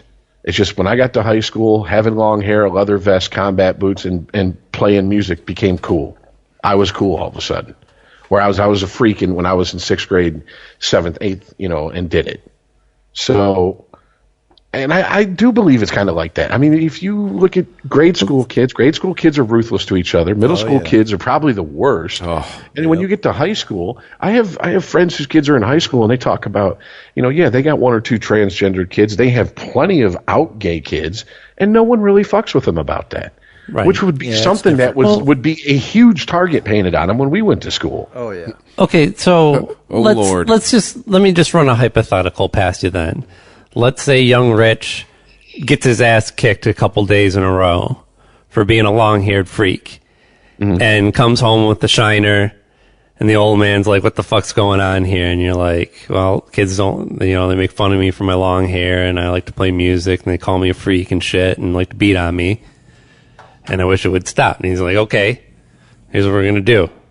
Take you to the barber, get your hair cut, get you some normal clothes, send you to school and make you fit in so you won't get teased so much. He offered. Do you think that would have worked for you as a young Rich? He made that offer. I said, but I don't want to do that. And he said, then you're just going to have to get used to it. Right. I don't know what else to tell you, son. I'm sorry. Life is not fair. If my kid, if young Rich wants to dress as a woman and go to school. But if your dad says, see, you got offered, Rich. You got offered, right? And, that's you got fine. offered. You weren't told. And you didn't have a discussion. There was no discussion from your dad like, hey, listen, like, you want life to be a little easier? Or maybe there was. No, sounds like there was. He did. Yeah. He told me the whole reason he played football in high school was because he wanted to fit in. Right. He's like, I hated football. To this day, I couldn't tell you what the fuck half the rules are to football. Mm-hmm. But I was a kid with a lot of pent up anger and aggression. The coach saw that. He said, come try out for the team. I went out and I was able to hit guys. And as long as the coach said, see the guy with the ball, kill him. I did that. And he goes, I fit in a little bit better. Pretty much. I mean, that's like my dad wanted to work on cars and act like it was still the 50s, even though it was the late 60s. You know what I'm saying? I mean, my dad was a weird kid in his own way. But yeah, he offered, hey, do you want to do this? Do you want to do that? And I said, no, that's not what I want to do. And like I said, he said, then you're going to have to get used to taking this shit. Mm-hmm. Now, my mother was the complete opposite. My mother didn't give a fuck as long as I didn't bother her. If I come home, it was just, hey, I don't want to hear about it. So that's the two examples when I think of parents I have in my head. A parent that don't want to be bothered about it. Well, yeah, and then a parent who's willing to help, but will go, ultimately, it's your decision, and I'm not going to force you into one way or the other. Mm-hmm. Ultimately, what we're talking about when we're talking about transgendered kids is we're talking about letting them express themselves. Right? Even if this is a phase, even if this is something that it turns out that they stop dressing like a woman after high school, maybe not, probably not. But I don't care about that. Like I'm not so hung up on that portion of it. Like the dress doesn't hang. I'm not hung up on that. And like, but wearing it to school is not kosher. I guess that's my fatherly feelings on it. I get it because I wore the Slayer shirts to school and shit. I had the long hair. I fucking, burnout, whatever, leather jacket, jean jacket with fucking pins and whatever. I was part of a minority. Mm-hmm. But, I'm saying the best thing you can do for your kid is let them express themselves. I didn't go use as long as it's not I didn't go use the other bathroom. You know what I No, mean? Like that's kind of where it understand gets. That's where it gets a little tricky. That's kind of where it gets tricky. Because like if you dress like a girl, go ahead. Let me. But every school has at least one on the premise single occupancy bathroom. That's fine. Right? I'm cool. So with you have to that. go to the principal's office to use the bathroom, or you want to get changed for gym or something. cool You do with it in that. there. Like. And if there's there are these easy if there's solutions a line, for there's all a this line. shit. Yeah, there is an easy solution. I agree with you. And if that's and- the way school will structure it, that's great. And any argument that I've heard against letting any transgendered kid into an organization or school is the bathroom. No, it's not. It's based on something like that. Right. Something that you can easily refute and say, you know what? Well, Guess what? Ultimately, the world is full of somewhat reasonable, and somewhat kind people. And they're just going to figure shit out, right? I have a question.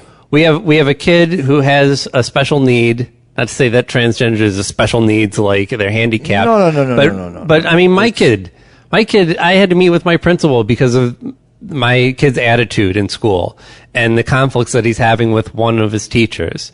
He's getting special attention, and he's being allowed to do certain things that they're hoping will help him in his school that other kids aren't.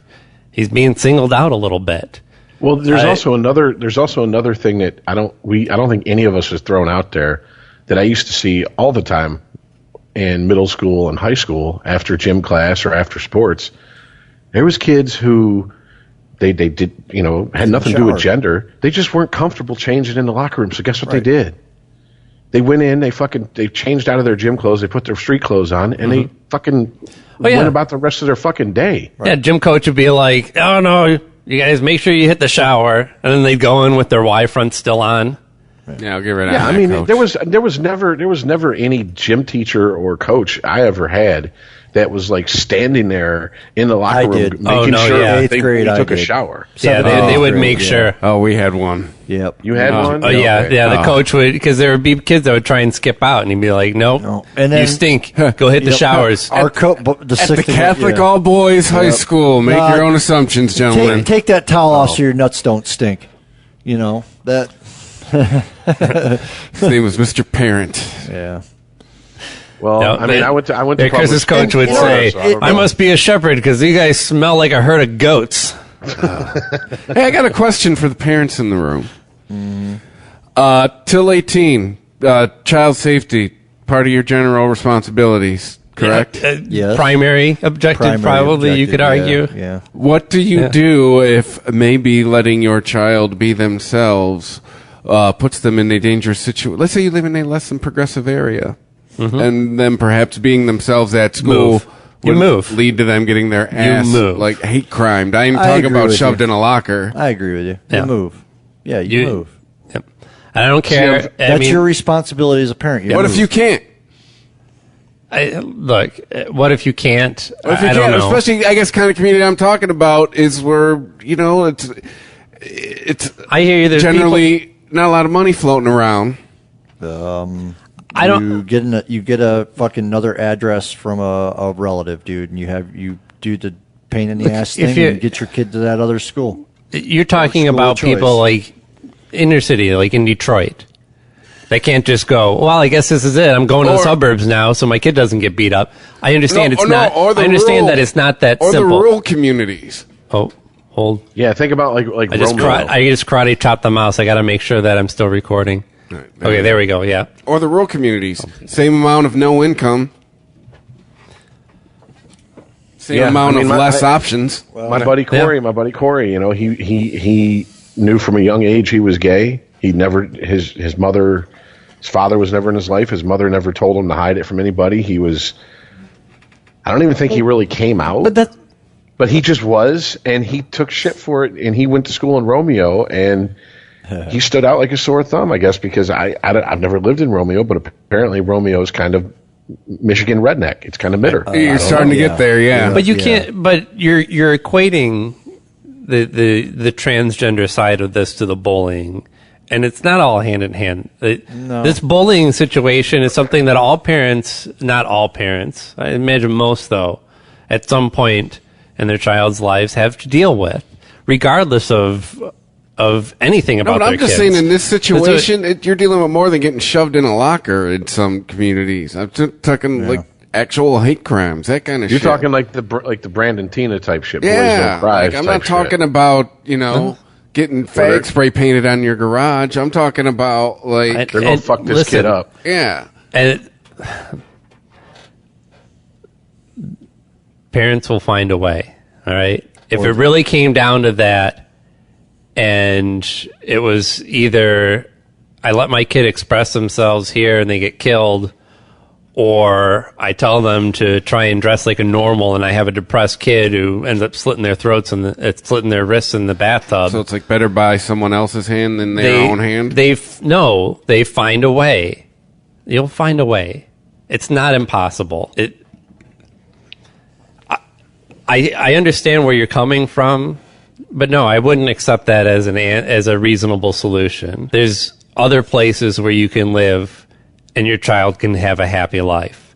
And when you're a parent, that is the first thing that you're supposed to decide on based on where you want to live is based on where your kids are going to be safe. There's also something we're not taking into consideration here is that if a kid is old enough to where they're actually fearing for their physical safety, their life, not just being picked on, but like being seriously fucked up, that can manifest itself as that kid starts acting out in school to the point where they get themselves thrown out of that school. And it's almost in a way of well, if I'm thrown out, I can't be fucked with in this school. I mean, I've seen it. I've seen it. I had friends that went to special ed schools who were not quote unquote special needs as far as, mentally handicapped or anything. They were just obstinate motherfuckers. But it was because they had such a rough time for whatever reason in their schools that they acted out to the point where they got expelled, and then they had to go to these special schools. That they had to get up at 6:30 in the morning and catch a bus at 6:45 to be at school by 8 o'clock because the school was so far away. It's shit like that happens. I mean, kids are as cruel as we all agree kids can be. Kids are a lot more resilient than we give them credit for. They're a lot tougher than people give them credit for. When you become a parent for the first time, you worry about that child constantly, even if it's child is sitting in your arms perfectly safe. You still have that feeling of, oh my God, I got to protect this kid. As you get older, you realize, they fall down, they hurt themselves, they get back up. I mean, they're tougher than we give them credit for. I mean, they're smarter than we give them credit for. And I'd argue that kids these days are way smarter than we give them credit for. But here's the thing. Yeah, you can't control how other people react to your kids. You send them out into the world, and you understand that you've been to high school. You know it's a fucking shark pit in there. And you, as much as you would like to oversee that and make sure that your kid is safe, you can't. What you can control is the amount of support that you can give them at home. And again, just to say that, you can't dress the way that you're comfortable dressing here at home at school is not supporting them in that way. I never said you can't. I just said it's not really the thing to do. Sure, it's not the best scenario. Out to schools with a uniform. I couldn't dress how I dressed at home at school. Yeah, there you go. I didn't give a fuck. I just wore whatever I wanted. But then you get into... But the girls and the boys had different uniforms, so you'd be in the same situation except with stricter rules on your wardrobe. The way that, Rich and I dressed, I don't know how you guys dressed, but the way Rich and I dressed when we were kids, man, I mean, that was way more socially acceptable than Not me so much. A boy dressing like a girl. I mean, it is. Oh, definitely. It is. I definitely pushed it purposely against norms just to antagonize. Oh, absolutely. I had, shirts with, dead bodies on it and shit. And, Yeah, I can't remember what shirt it was, but I wore a band shirt to school one time, and they actually made me turn it inside out and spend the rest of the day walking around school like that. Yeah, I had to put electrical tape over the penis on the Nevermind cover. It was nothing shocking. It was nothing shocking. I had a James. Oh yeah, my Misfits Wolfblood shirt. Yeah. Yeah, buddy. Mm-hmm. Yep. They actually banned Misfit skulls on any type of clothing at our school because enough parents, I guess, got together and decided that the Misfits were satanic. And so the school aren't they? No. The school used The school used the new rule they come up with about gang colors. They're like, no, not Satan, more like Cthulhu. Yeah, right. Like, silly shit. Like Satan's ridiculous. You mean the guy with the pitchfork? Yeah. That's for Casper cartoons. When I think of satanic bands, I don't think of the Misfits. I think of Roger Corman when I think of the Misfits. I think of bad B horror movies. Right. Yeah, right. Yeah.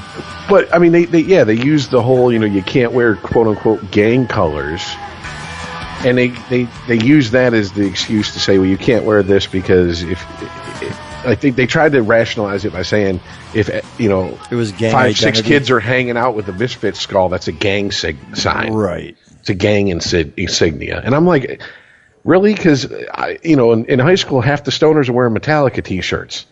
Yeah. Is that a gang? Yeah, but all right. I got. In general, though, I do Big support Johnson T-shirts at my high school. You want to crack up the worst shirt? The one shirt I got sent home for, and you're gonna fucking laugh because I can't believe I'm admitting this, but I went to the Slaughter Up All Fucking Night tour. Wow, dude! And I had the shirt it said Up All Fucking Night, but it was like blurbed out, and like. Yep, on the front was a chick on a knife board, a knife throwing board. Yeah, and she was like wearing a bikini or like a strapped one to piece. the dart, like spread one eagle. Piece. Yeah, right. Yeah, we're releasing this, right, man? Yeah, I know. It's whatever. I was 15. It will be on the internet. Yeah, I was 15. In whatever. perpetuity. I was still listening. I was listening to Slayer back then too. So whatever. By the way, kids, teenagers, if there's any teenagers listening to us, what the fuck are you doing listening to us? Second of all, if you are, this is proof right here that the shit you did in high school that was so important that you got away with, you're going to look back as an adult and you're not going to be ashamed. In your 20s, you're going to be ashamed of it most likely. And then as further into adulthood, you're just going to look back and laugh. Oh my God. You're just going to go, what the fuck was that? You don't have to play it. What was I thinking? This shit's ridiculously stupid, dude. Dude, this is your shit, apparently, bro. No. You just talked about it. I know. It was in the day. I got free tickets, whatever. No, I got you beat. I had a buddy who... My first concert was Suicidal Tendencies. I had a buddy who, in 1993, he had a choice to go to Vulgar Display of Power tour for Pantera or Slaughter, which was the same night, and he chose Slaughter. That was probably Kiss, Winger, and Slaughter. Yeah, this was in 93, and I told him, I said... There is no excuse in 1993 for you to go to Slaughter over Pantera. No, wow, fuck dude. No, holy shit, no. I'm talking like 1989. I bet he married the wrong woman too. Yeah, I bet there's probably someone he should have married, and he ended up marrying the other person. I haven't seen this kid since I was in my early 20s, but he took shit until the last time I saw him about that. Whenever it came up. Anytime Pantera or Slaughter came up. That's the kind of shit that should be in his obituary. No, I'm not that bad. Yeah, I was at the concert, but fuck, I didn't have it wasn't like a choice kind of a thing. I mean, it was, but it wasn't like, oh, you can either go to this totally awesome fucking rad Pantera concert or go to see Slaughter, In 93. In 90 fucking 3. When at that point Slaughter had maybe 2 original members still in it. I don't know, dude. I lost track of him after that concert. Actually, I bet. I had bought the. He went on to turn down Apple stock. Yeah. What? What's this Google? I'm not investing in Google. Yeah, right. What's a Google? I don't know what that is. Goggle. I don't know what goggle means. What is it? Is that something you put on your head? Fuck out of here. Went on to buy a series of Renault cars. Hey, there's this thing coming out called a Zune. I'm gonna put all my money in that thing. Hey, Pontiac's coming out with this thing called an Aztec. I think I'm gonna invest in Pontiac. That's gonna make that go through the roof, man. You can go camping in that bitch. I just put all my money in Pontiac, Oldsmobile. Shit. Mercury. Yeah. Buick. Hudson. Buick's still around. AMC. Oh, is it? Oh. Buick's AMC, one of the last buddy. ones standing. Yeah, put my money in some AMC. There you go. Well, Jay, I wanted to ask you a question. What was that? What was the band it was kind of like the surf punk band that you were in? The Amino Acids. Amino Acids. Okay. Have you ever heard of a group called the Mummies? Absolutely. That was actually the basis of the Amino Acids. Because a buddy of mine posted the Mummies. I guess a public television concert they had from like '88. Yeah. And I was all I could think was, I need to forward this to Jay, and then for some reason I forgot. I was like, I bet you Jay knows who these guys are. I gotta check that out. Actually, Shoot that my way too. Throw it up on the unregimented. Dave Taylor, the founder of Amino. Jay's actually wearing an amino acid shirt, by the way. That's funny. That's hilarious, actually. Yeah, it's got Bob on it. Yep. Well, Bob and Bob. Two Bobs. Two Bobs. No, that actually, like the first practice I went to was probably their actual third practice. And, he played that video for me, and he was just like we watched that whole show. He had it on fucking VHS. So the Mummies preceded amino acids. Oh, absolutely. Yeah. Yeah. The Mummies were like a very big inspiration for Dave in creating the amino acids. Okay. That and Devo and Dick Dale. You know, so because like if you listen to the Mummies, you'd be like, oh, okay, that's where the aminos really kind of come from. Got it. Yeah, surf punk. Yeah, They probably not, San Bruno, California, 1988. Yeah, They play shows with these Elvis Mummies? Hitler. yeah, those Mummies. Oh, okay. Well, they're on Google. They're on Google Music. I wonder if they're aware. I'm sure they're very aware. Yeah. Where's their music? That's it. Oh, you just get a bio. You get no music.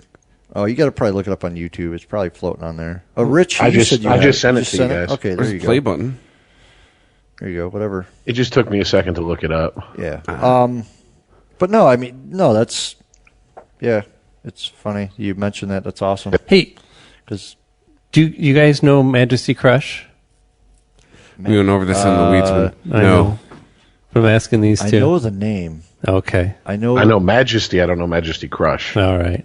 Probably two different bands. I see the font. Their lead singer died recently. They got kind of big in Detroit. They put out a couple really good albums of it was basically shoegaze. Oh, okay. You know, right around the same time that all that shit was going down over in England. But they were a Detroit-based band. And the lead singer was kind of crazy. This is like the intro to the public access show they were on. And he would... You'll never forget him, and at least we won't Here they are. forget him. Oh, you got that? Now All these right, guys I'll are all save my- dressed up in mummy outfits. I'll save my That keyboard Majesty player is Crush fucking story. crazy. Oh, there goes the audio. Oh, He shit. just unplugged it. I That's did. why. Dropped.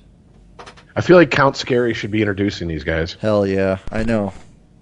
Or the ghoul. Yeah.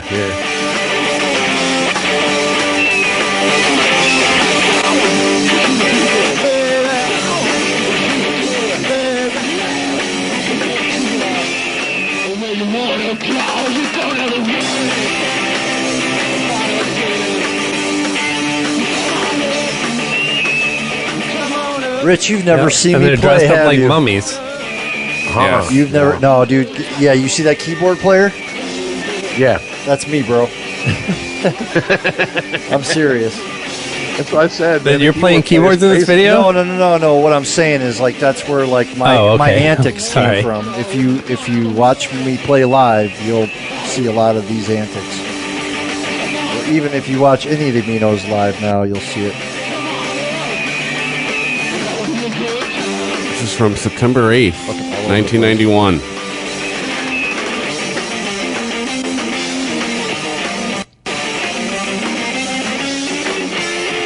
That's probably when the video was uploaded. I think this is from '88, isn't it?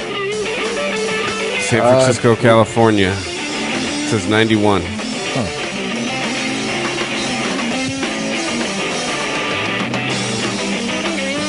Yeah. This might not be the one. Well, no, it is the one I saw because it's the cable access one.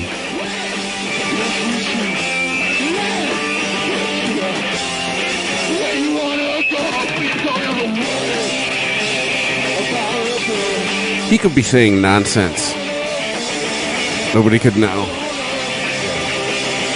Doesn't matter to me.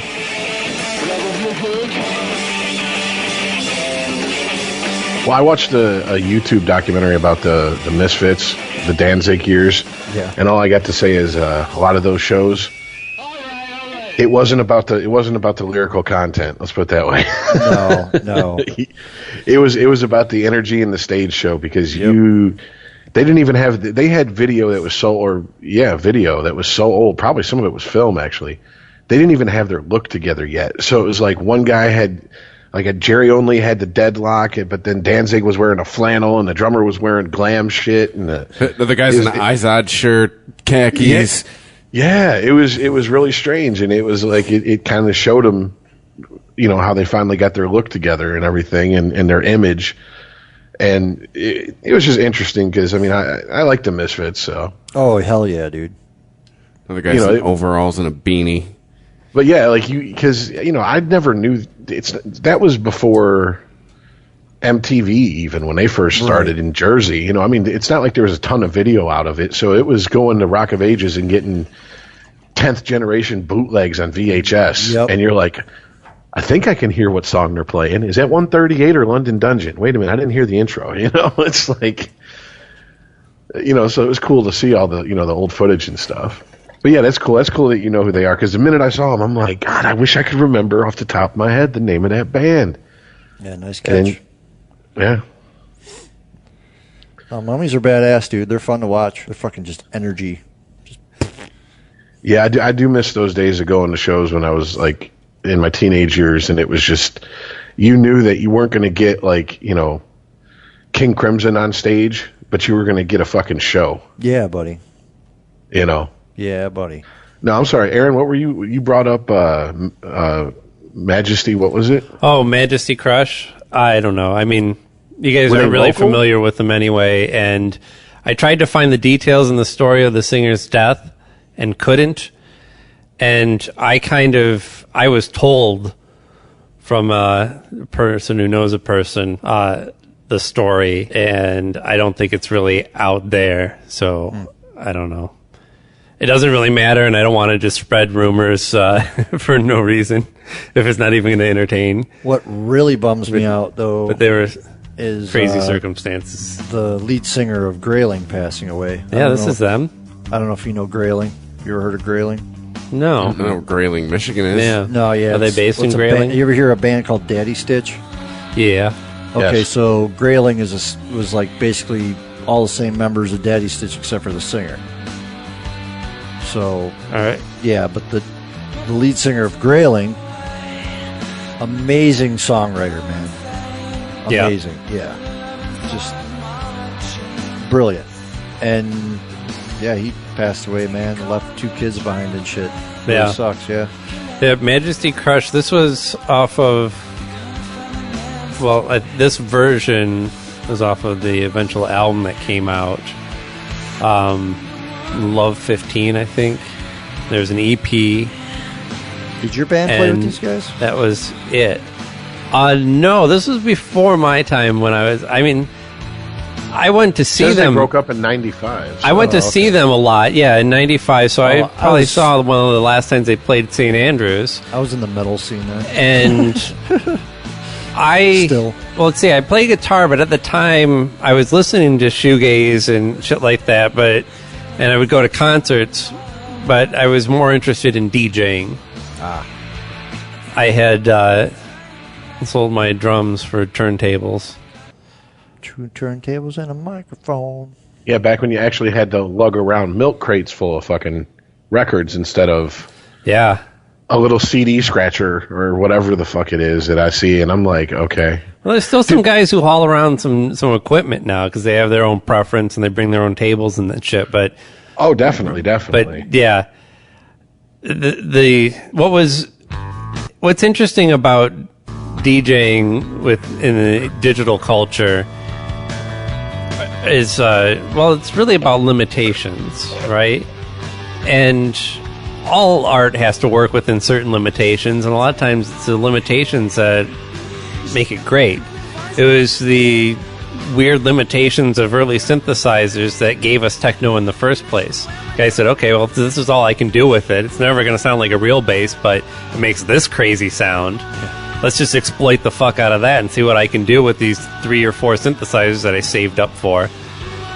And when you DJ'd with vinyl, you had to go through and go, okay, what are people going to want to hear tonight? What am I going to want to play tonight? What can I string together that makes sense? What's a set that flows but also gives me some options to go different directions if that's what's needed? And so you go through and you pare that all down to like one crate or a crate in a bag or 2 crates of records. And now you just bring your entire collection no matter what. And I have I can make a playlist if I need to, but if I'm listening to music in the moment, I'm either DJing or I'm putting iTunes on shuffle, because just dealing with my own iTunes and trying to listen to music for my enjoyment and say, what music do I feel like listening today? There's too many choices for me to decide that. It's always shuffle and maybe skip a few if it's not really fitting my mood. Mm-hmm. But so it's a totally different... You take away that science of actually trying to craft a set and options within that set as a DJ and just bring everything and see what works. I don't know. I mean, maybe you could argue that you have more options actually makes you a better DJ. Maybe it makes you less thoughtful about how your set's planned out. Well, it just seems to me that if you want to have as unlimited of options as possible back in the day, it took a lot more dedication. You know what I'm saying? Just because of the volume of records you had to drag around. Because and like you said, actually tracking them down, you had to go out and buy physical copies of something that was sparsely distributed in the U.S. for the most part. They were released in the UK, and people would ship them over here. You have to go to record stores. I mean, actually, out on the east side here, the only reason I came to the east side was to come to Record Time and Melodies and Memories, only one of which still remains. And both they were like the only two stores in the area that actually carried import techno. So everybody in Detroit was buying their records through them. But you also had to sift through all this techno and find out what's going to be a good record, what are people going to like, what's going to be something that maybe sounds like nothing to somebody, but when I use it, it's like a secret weapon. Mm-hmm. Shit like that. And now it's like, well, what are other people playing? I can download that. Yeah. Bring it on my USB drive. Yep. Press the sync button and then wave my hands around. Yeah, that's... A few of my buddies who are really into modern EDM are like, hey, check this video out of this DJ. And, they're playing like a huge festival, and I'm just going, what is this guy jumping up and down for? He just literally pressed a button. Yeah. Right. You can get into it. I understand where they, how they get it, but I don't know. It's a different, ketamine? I didn't even do it. I didn't even do it with vinyl, but I can just tell that it's a different art form. That now it's the computer does all the work. You just choose what you want the computer to do and when, but it's doing all the work. There is no art to it anymore, really. It's more... Right. Well, there's as much art in it as there ever was. It's just at the hands of whom. And when you make the technology easier to access, and you are going to open it up to people with less experience or less artistic endeavors. They just want to be noticed and have a good time. So, yeah, you're going to get more shitty DJs, but I'm sure there's just as many good DJs out there. I just don't know who they are anymore, unfortunately. Talk to Scotty. Yeah. He'll tell you. Yeah. No, you got to get out there. I miss just being able to dance. That is one of the sadder parts of getting older. Is that? Oh no, I guess it is about that. Well, especially if you're divorced. It's not about feeling old; it's just about having responsibilities. Exactly. If you have your kids on the weekend, you can't just go, okay, well, I'm going to go out Friday and Saturday night and check out whatever. And we used to do that with bands, and now I have friends who are still trying to, as they're either on the other side of 40 or fast approaching 40, still trying to do the original band thing. And they've noticed all their friends have dropped off. And I'm like, because they got married and they had kids. And, dude, you're playing Wednesday night at 11:30 at night, dude. Yeah. You know what I'm saying? Like, did you expect a bunch of 40-year-olds to come out? I mean, half of them are in AA at this point. Yeah. So. Well, I think it's not so much not knowing, it's not caring. Like, we still have the same resources. In fact, even better ones now to tell us new music. it's just like the things that I. Some things make it to me, and I find them, and they're good. And yeah, but in my 20s, I don't care about knowing anymore. I used to care about knowing and made sure that I knew about everything. Right, but I knew because I went out to the shows. In my 20s, I could go downtown and go to any number of venues and know that I could probably see a good either local act or a touring act. Right. And it would be $10 or less to get in. I'd probably see some people that I knew to have a good time. I don't know if it's just me getting old and being out of touch and just not knowing where the good music is anymore, or if there really isn't the scene that was around. It's different in the 90s. It's different. It's way different. Yeah, way different.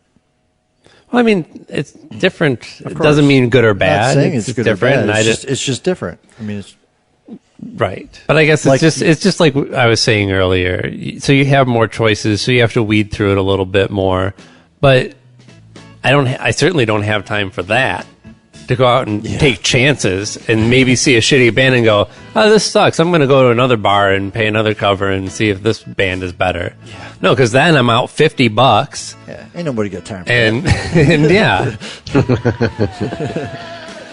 And well, I didn't even get my yoga in today. Time is one of those few things where its currency increases as you get older. You got it. Well, I have a friend who went to Austin recently, and I guess in Austin it's still like it used to be back in the day, to where you can start in one end of the neighborhood and bar hop until you find a band you like, and you don't need a vehicle. You're not going to... Well, go broke, I guess, is relative to how much you're willing to spend. You know, I didn't get into the financial aspect of how much it costs to get in and out of those places. Well, right, yeah, but on average, most shows are going up way more than the average person's wages are. Oh, definitely. I mean, and on top of that, you know, you go in and it's what, you know, even for an all local band show, it could be $15-$20, and then you get in, you have a drink or two. You're sitting at $30-$35. Right. I mean, and that's just the first bar you hit, you know. But I think that's something that's kind of lost, is that people don't discover by going to live venues and going from one to the other anymore in a night. You know, I recently caught a rerun of or a replay of the movie Singles. And I'm like, wow, that is so foreign to me now. Yeah. Like the fact that they're just hopping from venue to venue to go check out music. You know, I can't imagine doing that anymore. Especially, well, here in Detroit, what are we going to do? I'm on the west side. I'm going to go from... The Smoking Token? To, Harpo's. You know? Right, yeah. I mean, Harpo's ain't a thing anymore, man. Harpo's, I've been there by a couple times. It's done. There's nothing going on there anymore. Yeah, exactly. I mean, exactly. In the 90s in Detroit, I could go to a show. I could get dropped off at a show and then either walk to another venue if I didn't want to stay there, or know somebody that was going someplace else, hitch a ride with them. And I guess, what we have now is everything's really destination. Well, so it's a different world. Even our shopping areas, malls apparently are losing business and closing all over the place, and it's more about just, sure, you have a downtown where your business district is, but people go park, go into Old Navy, leave, go home. They go to where they want, get what they want, or they just order it and have it delivered. I do so much of my purchasing online with everything. Yeah. Like when I ordered Taco Bell a couple times a few weeks ago, I placed my order through the app. So then as soon as just for real, so as soon as I get, like when I'm at the light before it, I tell them I'm there, pull up, they got my shit, boom. Well, because another thing is that even though we don't have it as bad as, say, major cities like Los Angeles and New York, and traffic is increasing everywhere. We don't have Postmates here yet. We got to get We got Postmates out west. It brings you anything. I have no idea what you're talking about. It's a delivery service that brings you anything. Oh, okay. Like you give them $6.99, they'll go to Walgreens and get you a 6-pack. No, right. But fucking. That's what I'm saying is like packet of bologna. You travel 20 miles to work, but it takes you 45 minutes because it's stop and go traffic most of the way. You don't even feel like trying to stop somewhere and shop or see, I'm going to just pop into somewhere and see if they have this and check it out. What the fuck? That's a big waste of your time. And then we'll go through more traffic. Kroger's got that click list thing. If they did it, if that thing was same day, I'd use it all the time. But they want you to do it. Who does things 24 hours ahead anymore, Kroger? That is insane to me. Then I must have caught him on a good day because I went to the site because I am this guy. I make my shopping list and then download it to my app, and then I saw that, and they said, hey, we'll do it for free. And I, submitted my shopping list, and they were like, come get it in 3 hours. Oh, shit. So I was like, okay. And I showed up, and I actually walked into the Kroger. It was like, yeah, I'm here to pick up some groceries, and they're like, why'd you get out of your car? No, they saw an order for 20 frozen dinners, and this guy's probably literally starving right now. He probably has no food in his fridge. We better get this to him ASAP. Well, no, too, they have dedicated spots. They're probably like, why the fuck did you get out of your car? This is literally what they did. When I said, I'm here to pick up some groceries, she goes, they're behind you? And I was like, no, I put an order in online. She goes, oh, you got to go around to the side of the building. And I'm like, oh, okay. So I pull around the side of the building. As in the groceries are behind you, like they're in aisles, you just walk up and down them. Yeah, exactly. Like I'm stupid or something. Oh, come on. So I pulled up, and I actually got they let you out today? Come here. Here's a cart.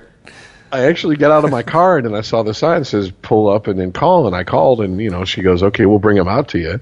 So they wheel them out, and I get out, and I'm like starting to reach in, and she goes, no, we load them up in your car for you. And I'm like, really? Oh, okay. So I get back in my car. And do I got to tip you? Run my card, and I asked her, I said, can I tip you? And she goes, no, it's against regulations. If we accept a tip, we'll get fired. Right. I'm like, well, yeah. Then Rich was I love hearing that. Can I see your boobs? Would you like to see my dick? That's a tip. Not much of one, but here it is. But yeah, it was so surreal. I was like, what'd you say, Aaron? He said tip. You give her the whole thing.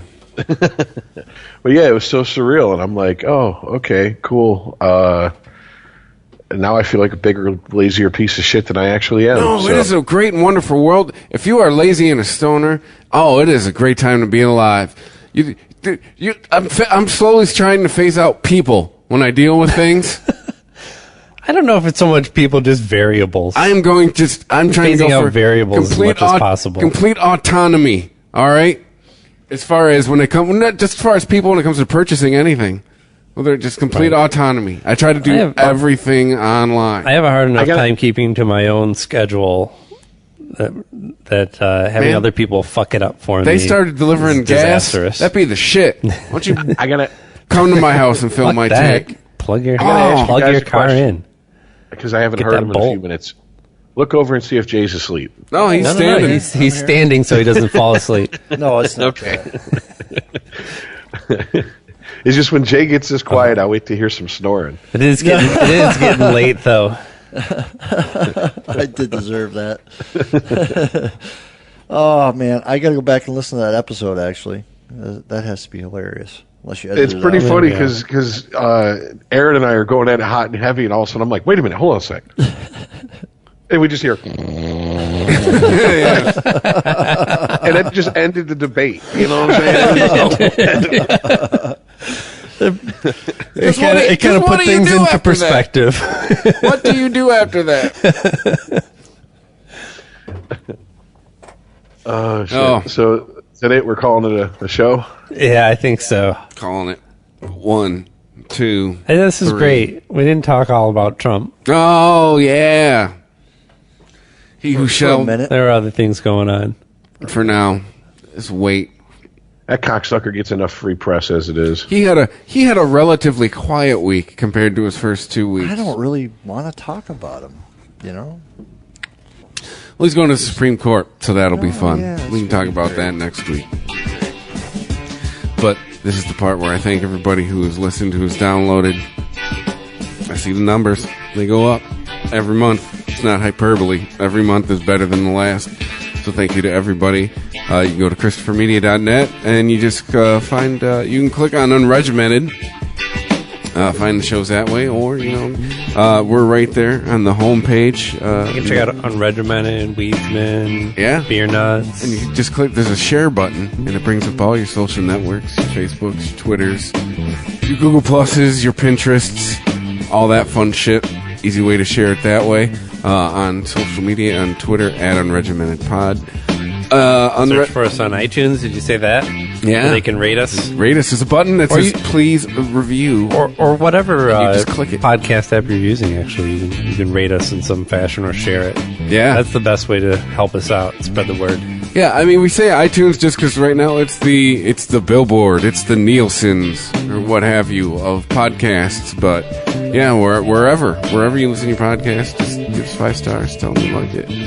Leave a comment. All that stuff, because word of mouth, always the best and worst advertising. And it's funny, I've been getting people hitting us up on Facebook lately. Hey, I just found the show, I love it. Mm-hmm. Fucking A.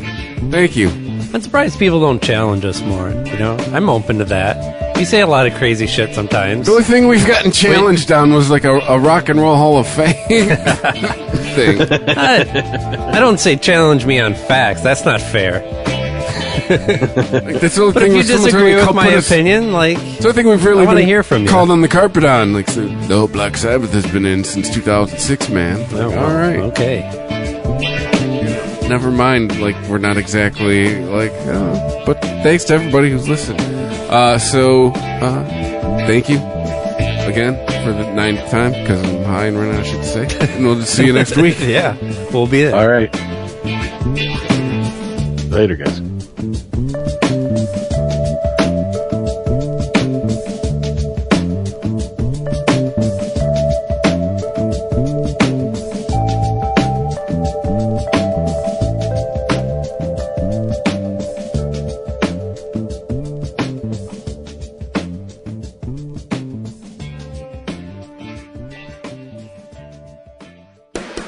If you enjoy this show and want more people to know about it, head on over to iTunes, leave a comment, and rate it 5 stars. Make sure you like and share us on Facebook, and don't forget to follow us on Twitter. Just search for Christopher Media. Thank you in advance for supporting Christopher Media by clicking on the PayPal button and by clicking through to all the sponsors who support ChristopherMedia.net. Most importantly, we would like to take the time to extend an extra special thanks to you. Christopher Media could not exist without your support. Thank you for visiting ChristopherMedia.net, and thank you for listening.